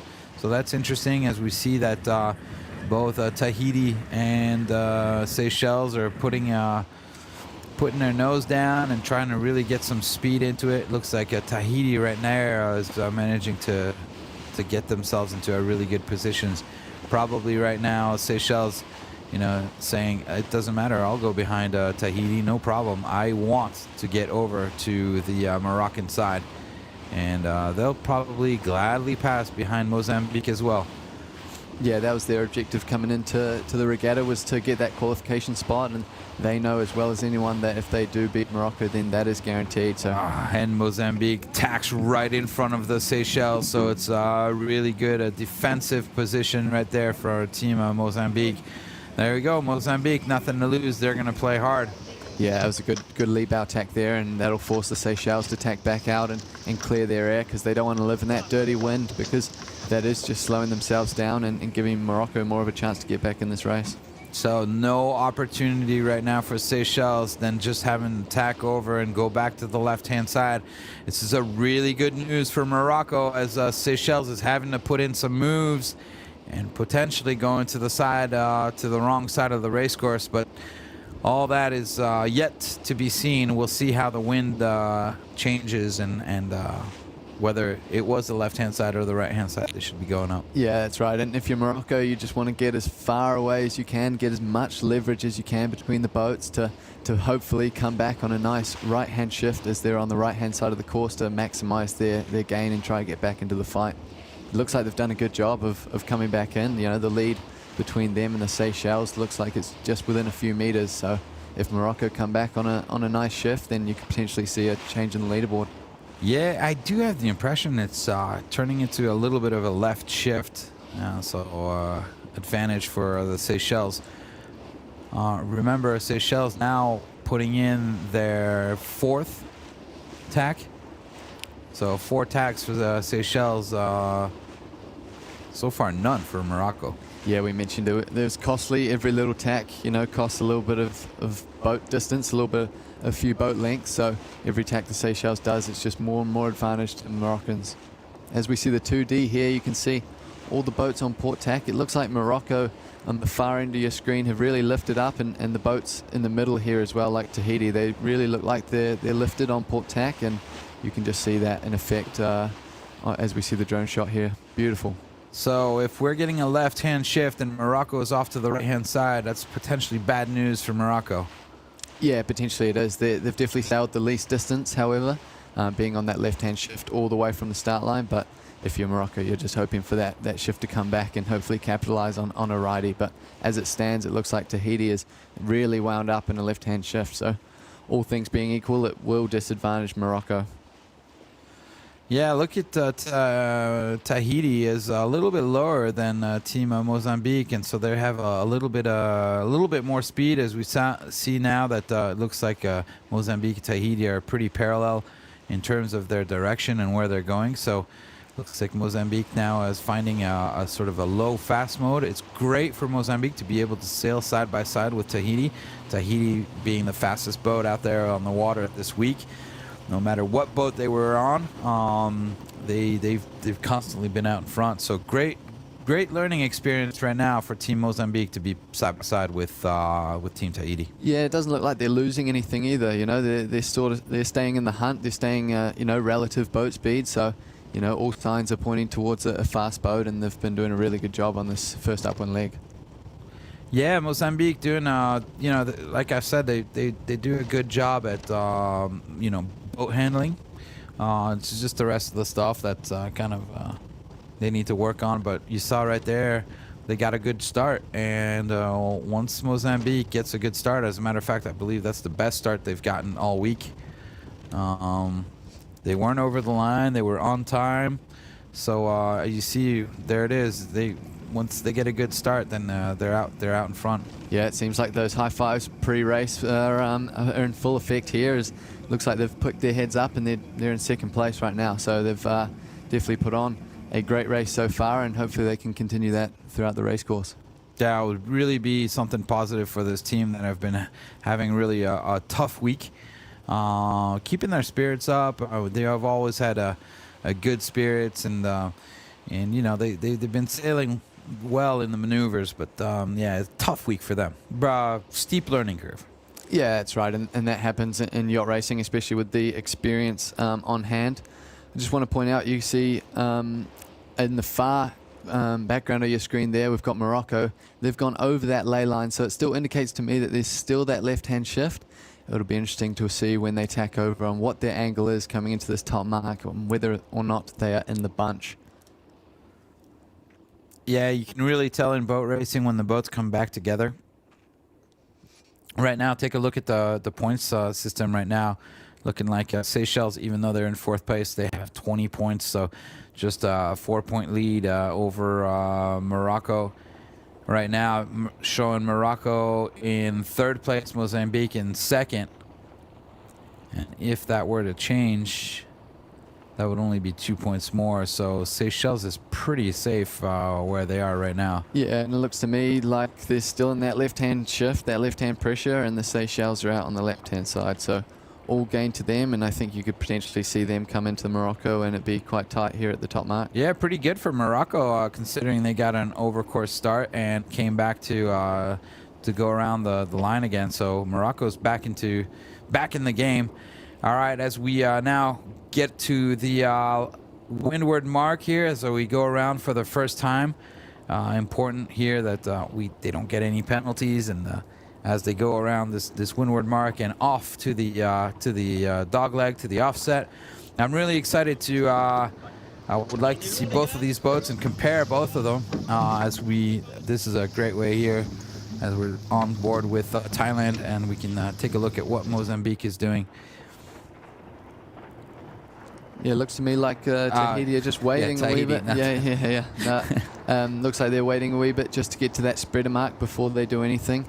You can see the bowman on board. He's got all the kite in his hands, just ready to pull them forward as they sneak the kite up the back of the jib there. The grinder's going to work now, and the pole comes out, and that tack should be following very soon after. So they've been slick all week, and that's just another great job at getting the kite up and full very quickly. And the kite's up, and jib comes down. Really good job. Now let's take a look at Mozambique in the back. So the kite is going up. It's not going up quite as fast as Tahiti. It is up now. Yeah, the grinder's going to work there. You can see him working really hard, and a bit of communication and potentially a few grunts spoken out from the grinders, and they're trying to get that halyard right to the top of the rig. Okay, it was a little bit more laborious than Team Tahiti, but they're finally now managing to get that kite all the way to the top of the mast.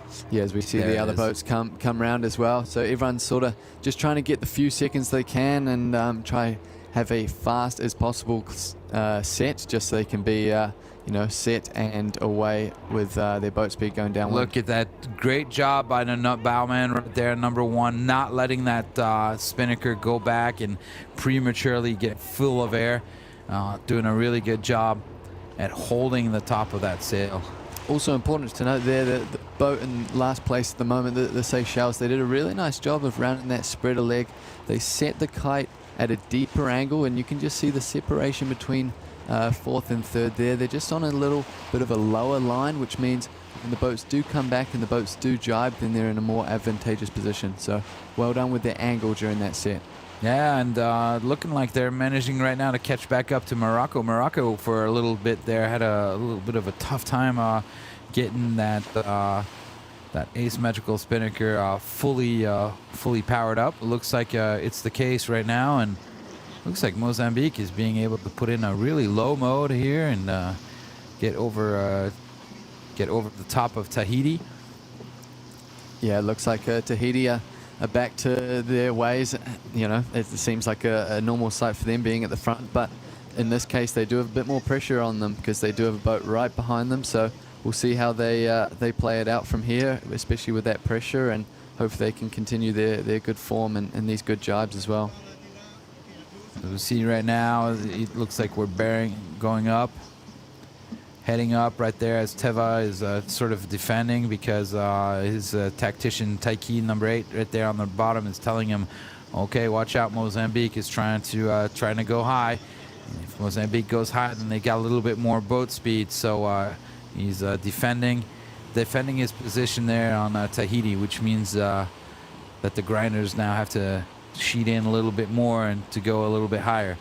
Yeah, that's right. And as we look at the drone footage, it looks like it's a little bit lighter as well. So we see that tactician number 8 down to leeward, and we see the boats just going a little bit slower, but it looks like Tahiti are managing that well, and it's really sailing a lower mode and just getting course advantage on the other boats. Yeah, you can really tell right now they're trying to figure out their angle as you see the hand movement of Teva steering the boat back there, trying to figure out what is the correct angle. As you see right now, Taiki, tactician right there, just trying to figure out what angle can we jibe in, and that's why they're not really defending against the attack of Mozambique, because they're more concentrated on trying to find the right angle to the next mark. Yeah, tactically speaking, if you're Tahiti in this situation, you've got a boat just on your windward hip.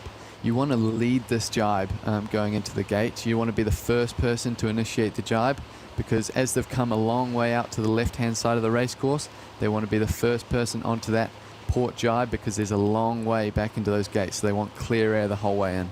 Yeah, so they're opting for a sort of a lower. Also, they're sailing a little bit lower and slower, but that's fine because they're just they're talking about positioning themselves to be the most inside boat. You're right, absolutely, and we could see it right here as Tahiti has decided to put a low mode in and go down more and more towards the mark, as opposed to Mozambique, which is now sort of more defending against the two last boats. Yeah, absolutely. Yeah, it's just that little instep inside, and just making sure that when you do jibe, you do have clear air on the long jibe. Yeah, you see Morocco now again trying to accelerate. So there we go. So Tahiti was the first boat to jibe, And now Mozambique putting in a jibe right here.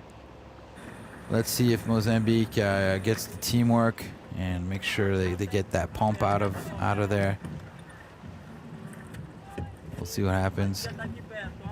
Yeah, it looks like a little bit. It was a little shy, but they got a couple guys coming up. Yeah, to me, it looked like the rate of the turn was quite, or just a little bit slower than off pace for especially Team Tahiti. They come through the jibe and spend less time dead downwind, so less time at a low speed angle, which means they get more power out of it, and then that's when they can squash. Yeah. Looks to me like they're sailing well, though. I mean, they're looking on the same angle as Tahiti, so 60 meters in it. There's just one little error away from changing leaderboard. So great racing here, and all go. Oh, look at how much power they have in this Seychelles boat right here, coming up a little bit high out of that jibe, shaking the mainsail, trying to get those battens to pop up at the top. Yeah, it looks like they're well powered up, so potentially a bit more breeze coming down the course, which will favor the Seychelles. We've mentioned that the boats behind do get the breeze first, obviously, when they're going downwind, so potentially a little gain to the Seychelles, and maybe they can bring that back and condense them with the fleet. Yeah, really important right now for Morocco to be able to try to get out in front, but looks like Morocco is the most outside boat, so tactically speaking, it's not the best position for Morocco right now. Yeah, the Seychelles did a good job of just jibing inside. We mentioned the long jibe earlier. They got onto that jibe just before them, so they're just a wee bit inside. It still seems to me like Morocco are bow forward and they've got clear air, but just potentially closing the gap little by little from the Seychelles. Now, this is going to be really interesting because we have two boats that are completely opposite and sailing together. Now we have Tahiti right now in the lead. No stress on this boat right now. They just got to take things easy. They know how to do it quite well. Mozambique, on the other hand, just behind them, they also know how to do the maneuvers, but it's a much more high stress for them because this is the first time they're actually sailing in the front of the fleet, and I'm sure they want to do a good job, so they're going to have to so the pressure right now, I would say, is mostly on Mozambique and making sure they do this maneuver right. So I'll be excited to see what's going down here at the gate, and perhaps we'll see two beautiful roundings. We'll see what happens. Yeah, you can expect a left-hand turn, the right-hand mark looking up the course from both teams. We did see that left-hand shift during the upwind leg, but I think that's potentially come back, seeing as they've done a couple jibes on this downwind. So it'll be interesting to see. And if you're Tahiti, you just want to make sure it's a simple and clean drop, which they've been doing the entire week. So yeah, so they're bearing away, getting all that pressure off of that spinnaker, and now, it's going into the water a little bit, but it doesn't look like it slowed him down. As you see the pitman bringing up the sail just a little bit, going, oh no, get that sail out of the water. We missed Mozambique, but they've done a good job, and they've decided to go to the other mark rounding. Interesting. Yeah, it looks to me like if the course is set up that way, it looks like Mozambique are choosing the right, or the correct gate, excuse me, on this win. So I think more power to Mozambique, and potentially gaining out of this, especially if it stays in this left-hand shift. Yeah, I would have, I agree with you. I would have preferred to go around the same gate as Mozambique because of that left-hand shift that we saw. Yeah, it looks like the marks as well are configured. Potentially that left-hand mark, as we see it on screen, is just a little bit further upwind. So less time sailing downwind, and obviously less time sailing upwind. So a sort of a double gain potentially, and if the left-hand shift comes in, then they could be golden.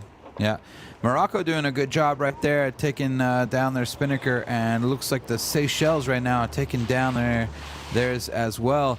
However, it seems very early to be able to take that kite down. Okay, now I understand why, putting in a jibe and going around the same mark Mozambique went around. Yeah, it's a trade-off taking the kite down early, right? I mean, you obviously want a clean drop, and you want to make sure that it's down with no issues, but then also, like you mentioned, you're coming into the bottom marks with less speed.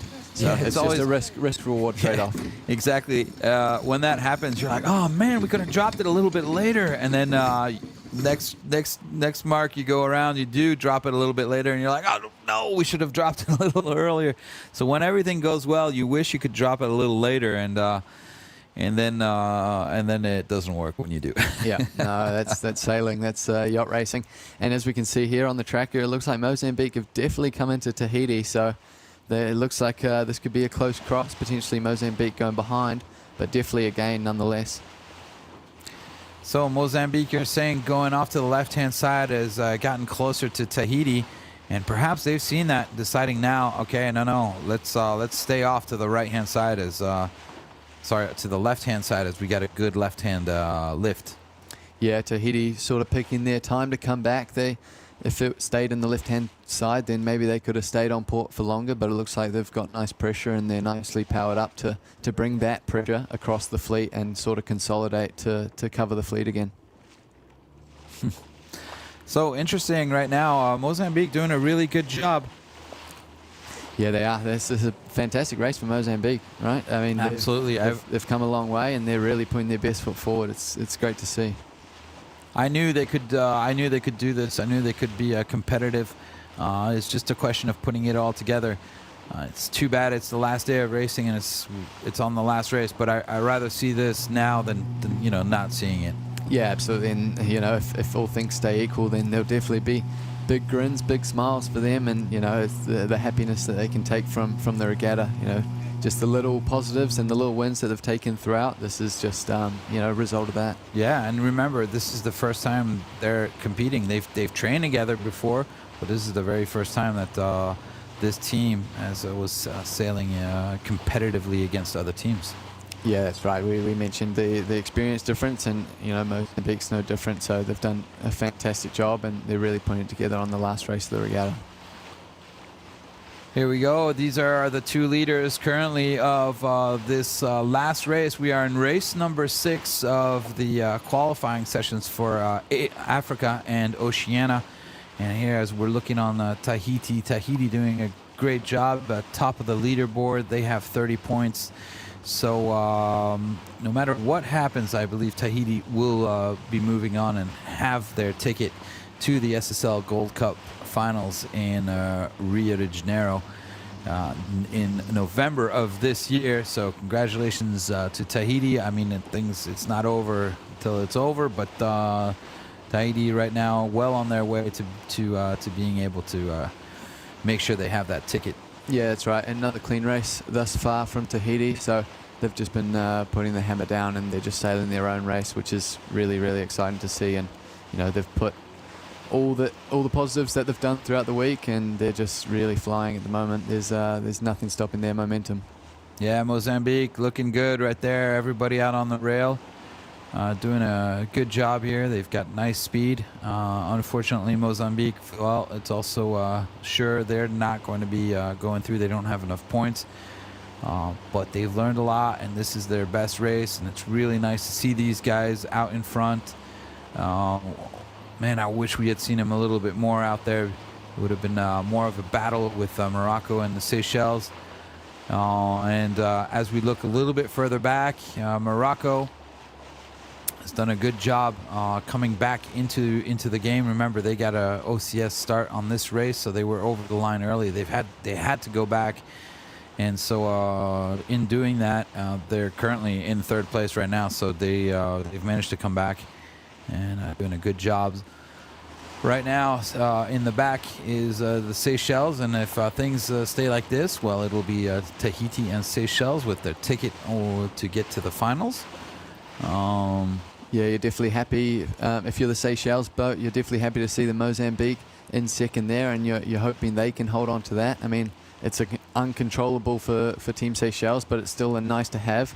I'm sure the Seychelles will be all hammered down, trying to be as close as they can to Morocco and potentially pass them, but still and nice to see. Even if Morocco gets out in front of Mozambique, that's only 2 points more they're going to get, so it'll be 18 to 20.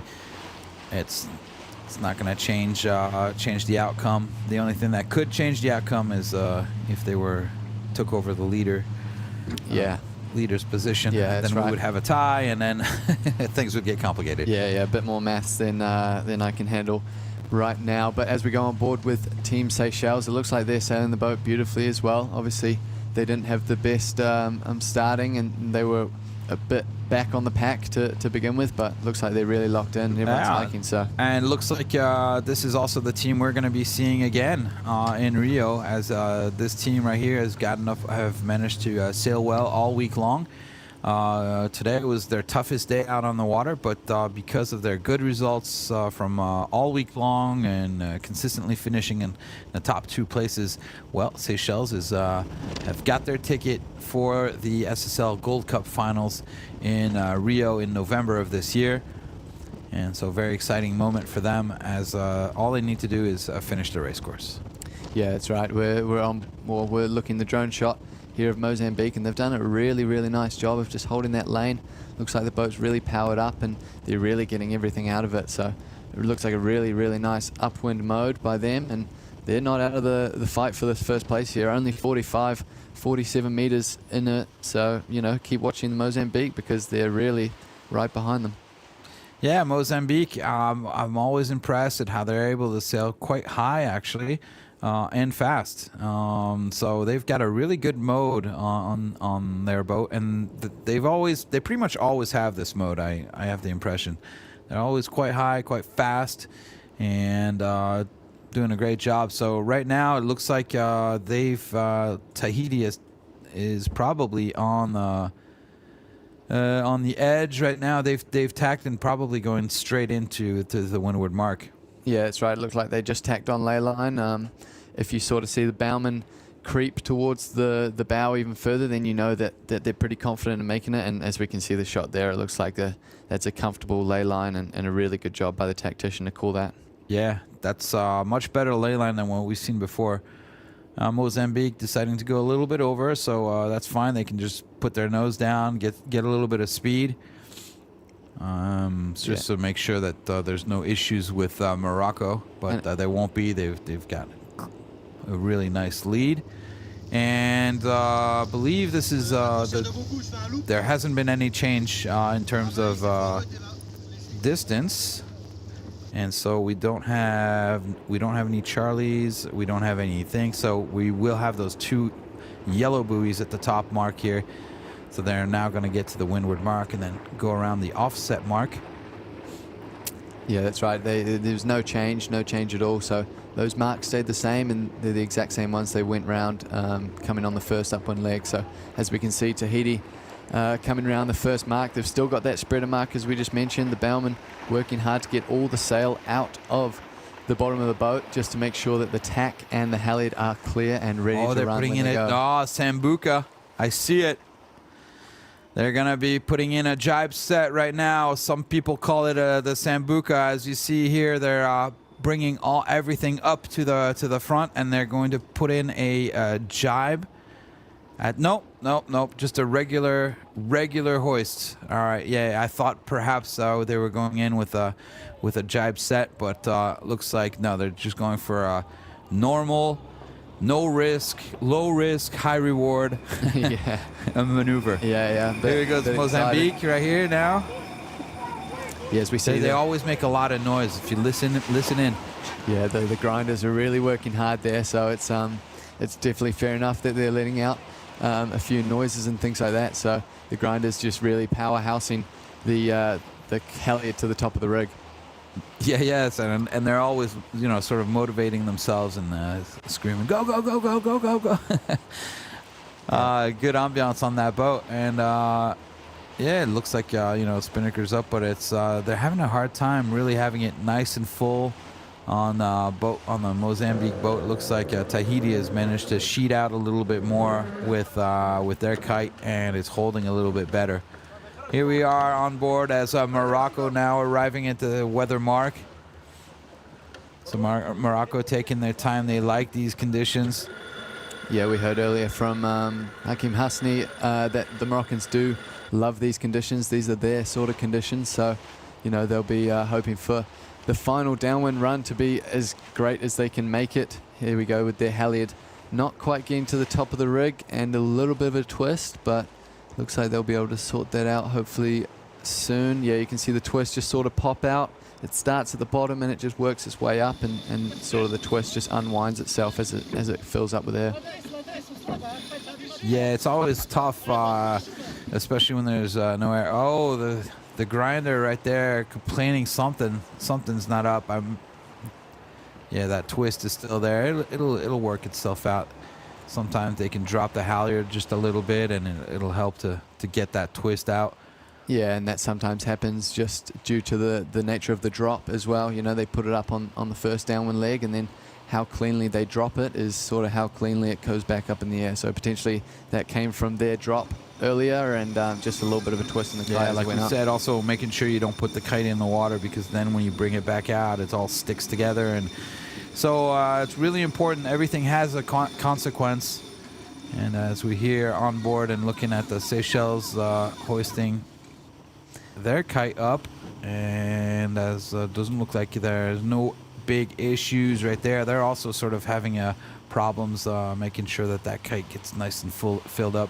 We can see a little cloud cover in the background over there, as we see some darker clouds way back there, and we're trying to get this day off without having any of those storm clouds coming down on top of us. And it's looking like it's going to work, as we are here now on our final downwind on the leg number 4 here, and we're looking at Tahiti, which is in the lead, getting everything ready, getting the flags ready. Yeah, looks like they've gone early on the flag. Looks like the bowman's we saw you, Jan. We saw you. Yeah, can't hide from us here. They've got the flag ready, and yeah, it must be all smiles and happy on board, because they've been sailing fantastically throughout all these races. What a great drone shot. I love that shot where you can see the mainsail and the twist in the main, and sort of how they set the sails up and everything. Yeah, look, it's a great drone shot, and our camera team doing a fantastic job of bringing us the best picture possible. And you can definitely see, you know, everything that goes on board these boats, and it's just the little things like we mentioned, the twist in the main, and you know, the trim of the kite, making sure the luff of the kite is just curling around a wee bit. These are all things that everyone's working on. Everybody's doing such a great job. The image you're seeing right now is coming from our camera boat, which is following them right along. So making sure, you know, to the guys driving that boat and handling the camera, you got to be at the right place at the right time. We have Ike right now flying this drone. He's giving you this image. All the guys that are back here on land, making sure that you're getting these nice crisp images. So good teamwork from everybody, and this is the last day of racing here for this first week. We've still got another 2 weeks of qualifications. There's a lot more sailing coming up, and good job everybody on you know, making it happen this first week, and thanks to you also, Robbie. No, thank you, Jana. It's been a big pleasure to be here, and you know, we've had some fantastic racing and a lot of drama to comment on as well. So, you know, all thanks to the team, and thanks to you in the booth as well, Jan. It's been great. Thanks for having me. Yeah, well, Robbie, you know, no worries. With great pleasure. Robbie, coming from New Zealand, he's a match racing specialist, TP52 European champion, and sailed in the last semifinals of the SSL Gold Cup. So it was great to have all your input as we are arriving closer and closer here, only less than 1,000 meters away to the finishing line. And Mozambique doing a real good job staying out in second place. This is their best race so far. Tahiti just cruising down to the finishing line. Nothing special, but it is a little bit of a battle in the background right there between Morocco and Seychelles. So those two boats, they haven't stopped battling right now. Seychelles is definitely attacking Morocco. So everything is nice and smooth out in front, but we still got ourselves a little bit of a battle back here. Granted, we know who's won the war, but the battle continues back here. Yeah, still fighting absolutely for every little inch. It would be great if the Seychelles could come back into Morocco and you know, potentially sharpen up this race as we see the distance between the two boats getting smaller and smaller. So, you know, it's not over yet. They've still got half the run to go, and the Seychelles look pretty well positioned to really attack Morocco. Yeah, looks like Morocco now trying to defend by going a little bit higher and trying to get a little bit more speed. Just you know, in order to defend from the Seychelles managing to roll over the top of them. Yeah, as we see on board here, Morocco, they're looking forward, they're looking, you know, hopeful, but we can also see the Seychelles in the background there. They're not far away, and as things stand, they will come into this finish line in third, but, you know, they'll be, I don't know, sort of kicking themselves and a bit disappointed with that start, because they did just start at the back of the pack there in this race. Yeah, that was unfortunate. It was going to be a good start, but they also put themselves, you know, 30 seconds before the start. We saw them quite close to the race committee, and I had some serious doubts. 20 seconds before the start, and they're pretty much on the line. These boats, they take a while to get up to speed, but once they're up to speed, it takes even longer to slow them down. Yeah, that's right. They ran out of runway, right? So just a wee bit early, potentially on the comms with their timings, and just got it a wee bit wrong, which meant they started at the back of the pack. Looks like we're going to have a jibe right here as we see the tactician go back to help the grinder. He's out the spinnaker, and everybody up to the top side. Yeah, clean. Nice jibe there. Their last one coming into the finish. You can see the mark there. That's the gate mark. So they're just going through that one, and they're right through on this board into the finish line. You can see the committee boat in the background there. So Tahiti, all smiles, potentially another celebration coming up. And we saw earlier they've got the flag out already. So happy days for Team Tahiti. Expect something. Expect them to be rowing, perhaps with the flag flying. Really good job for Team Tahiti right there. Right now, you know, on top of the leaderboard, and they'll stay there. With 30 points, Tahiti qualifying themselves to go on to the finals in Rio in November of this year. So congratulations, Team Tahiti. Yeah, they've sailed really, really well all week long, all three races, and here they go, just showing appreciation for the race committee as they come through. A bit of a celebration as well. So all credit to Team Tahiti. They'll be really, really happy with the way they sailed. Clean, smart, and yeah, really, really fast from them. So mission accomplished for Team Tahiti as they've qualified themselves to the SSL Gold Cup Finals in Rio de Janeiro in November of this year. So all smiles right here. We'll watch it there. Let's not kill anybody. They've still got a kite in the air, so still a job to do, but no, fair enough for losing concentration and getting caught up in the moment, because it's a great opportunity for them to now go into the Gold Cup, and I'm excited to see the sailing and what they produce. Yeah, they in the pools, and when we were in the finals, they did a really good job, and they actually went really quite far along in the competition. So we'll see what's happening now as we see a shore crew is hopping on, and that's Carolina. She's getting ready for an interview for us. As soon as she'll be ready, we'll go and listen to what she says. Right now, let's take a look at Mozambique. And Mozambique, this is their best race of the week. Doing a great job, got a good start, kept their speed up, and, you know, never let the guys in the back come back. I always knew these guys could sail really well, and they proved it today. A little bit too late, unfortunately, but it's great to see them go out right there with their best race on the last day. Yeah, no, that's amazing to see. Really, really cool to see them get their best result on the last race, and do not underestimate the power of those high fives before the race. You know, they pick themselves up, and there you go. You can see them all celebrating, and you know, it's a real positive to take in or to take at the end of the regatta. So really, really happy to see them do that on the final race. A little team huddle right there, really nice. Good team spirit right there. I mean, they fought, and great to see them get that second place today. Here we go with Team Morocco.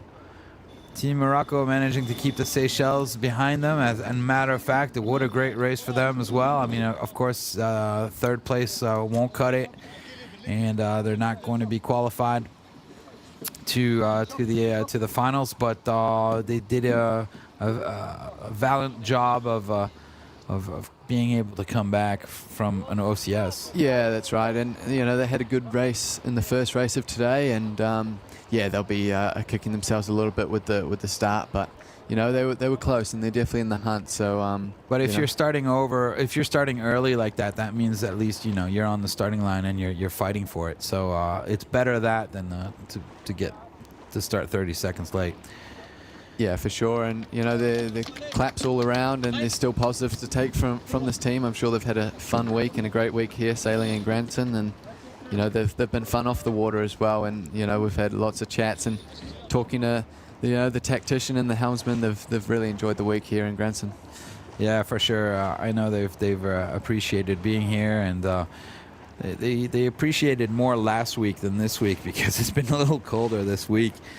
But that's it. It's we're in Switzerland, and we've just gotten out of the month of May, so it's still we still got a little bit of snow on the peaks. You can sometimes summer is here for a couple days, and then and then it gets cold again. So it's normal weather for us here, but from these guys coming from across the world and Southeast Africa, it's cold for sure. Absolutely. And as we see Seychelles go through the finish line there was a bit of clapping from Alain Julie, the helmsman and the team captain for Team Seychelles, as they know they've booked their ticket to Rio. Yeah, they can be really proud of themselves. So they finished 4th today, but they've managed to get that golden ticket.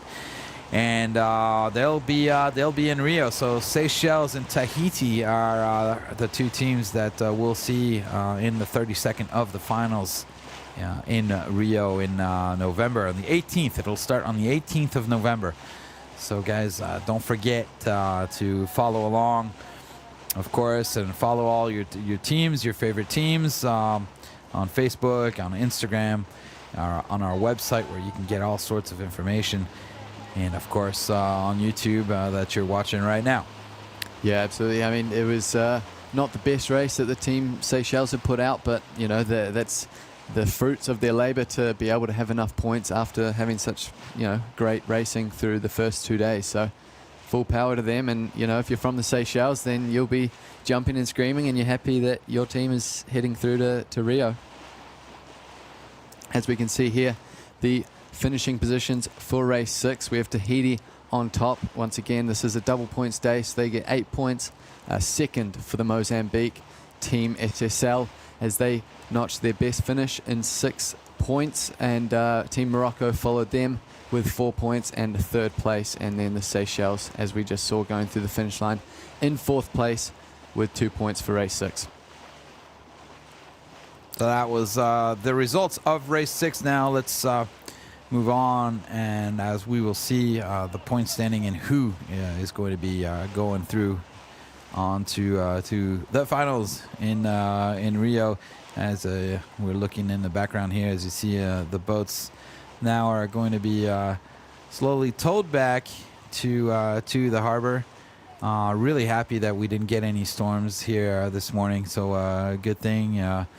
Everything, all the material, everything is in good shape, and we'll be able to continue next week with the rest of the qualification series. Next week we'll have Europe, which is qualifying, so a lot more boat racing to go on. And right now we're waiting for some info off of the water. As we saw, Carolina was on the boat with Team Tahiti, so as soon as she's ready, we'll listen to what she has to say.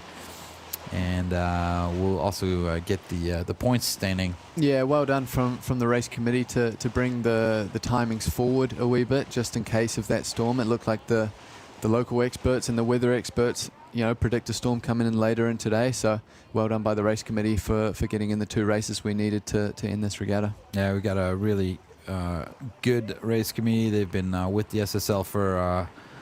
They've been with the SSL for a long time, and as well as the umpires on the water, umpiring also the Olympic Games. So really high-level umpiring and high-level race committee guys that are really used to this and go around the world with the SSL to make sure that everything is on schedule and safe also for all of the teams. So we're just a couple minutes out. The interview is coming. as we are just getting things ready here for the finals. We're just gonna spend a little bit of time here talking about what we're seeing here on the screen. As you can see, the mainsails are now coming down, and you can imagine. Well, it takes a little bit of time to get those sails down. Yeah, that's right. They got to de-rig the boats, obviously, and we can see in the foreground here that's Team Seychelles putting their mainsail down. As a sailor, you know that they've done what they came here to do, and you know that they're in positive spirits, and you know, it just makes jobs like this by de-rigging the boat just that little bit easier, and you know you're laughing and you're joking as you're doing it, and you know it's great to see, and really great for the shore team to help them out doing that. There we go. Now we're getting images of Team Tahiti right there.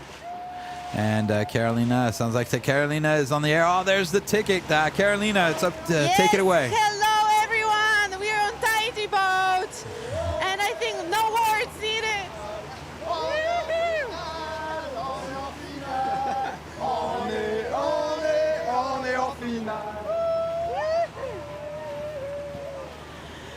So SSL Team Tahiti qualified to Rio, and the overall winners. Congratulations, the day was brilliant. You won these 2 races in a perfect style. So congratulations, how are you now? We are okay. We are really happy, and I have a really nice team. You can see that. They are amazing. Thank you to them, thank you to everybody. So, like for later, we will have some more time for the more deep interviews, and just congratulations, Guy, and just once again, woo! Great to see that. We did it. Good on down. Happy to go. High on board on that. Yeah. So,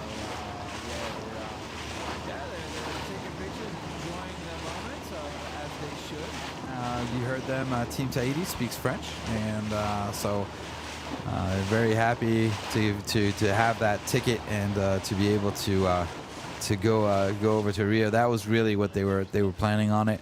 We asked them, how important is it to be first or second?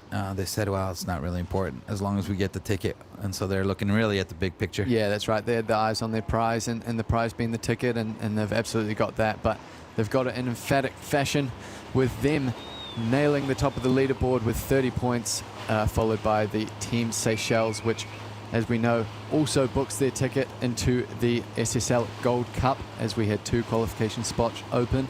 3rd place there for Morocco on 16 points, and Mozambique, they're down in 4th on 10 points. So just make things clear on Morocco, you see on race number 5 they have 5 points. So that was the first race of today. They were second in that race. They should have had 6 points, but they got a 1-point penalty leaving this morning for not filling out some of the paperwork they should have.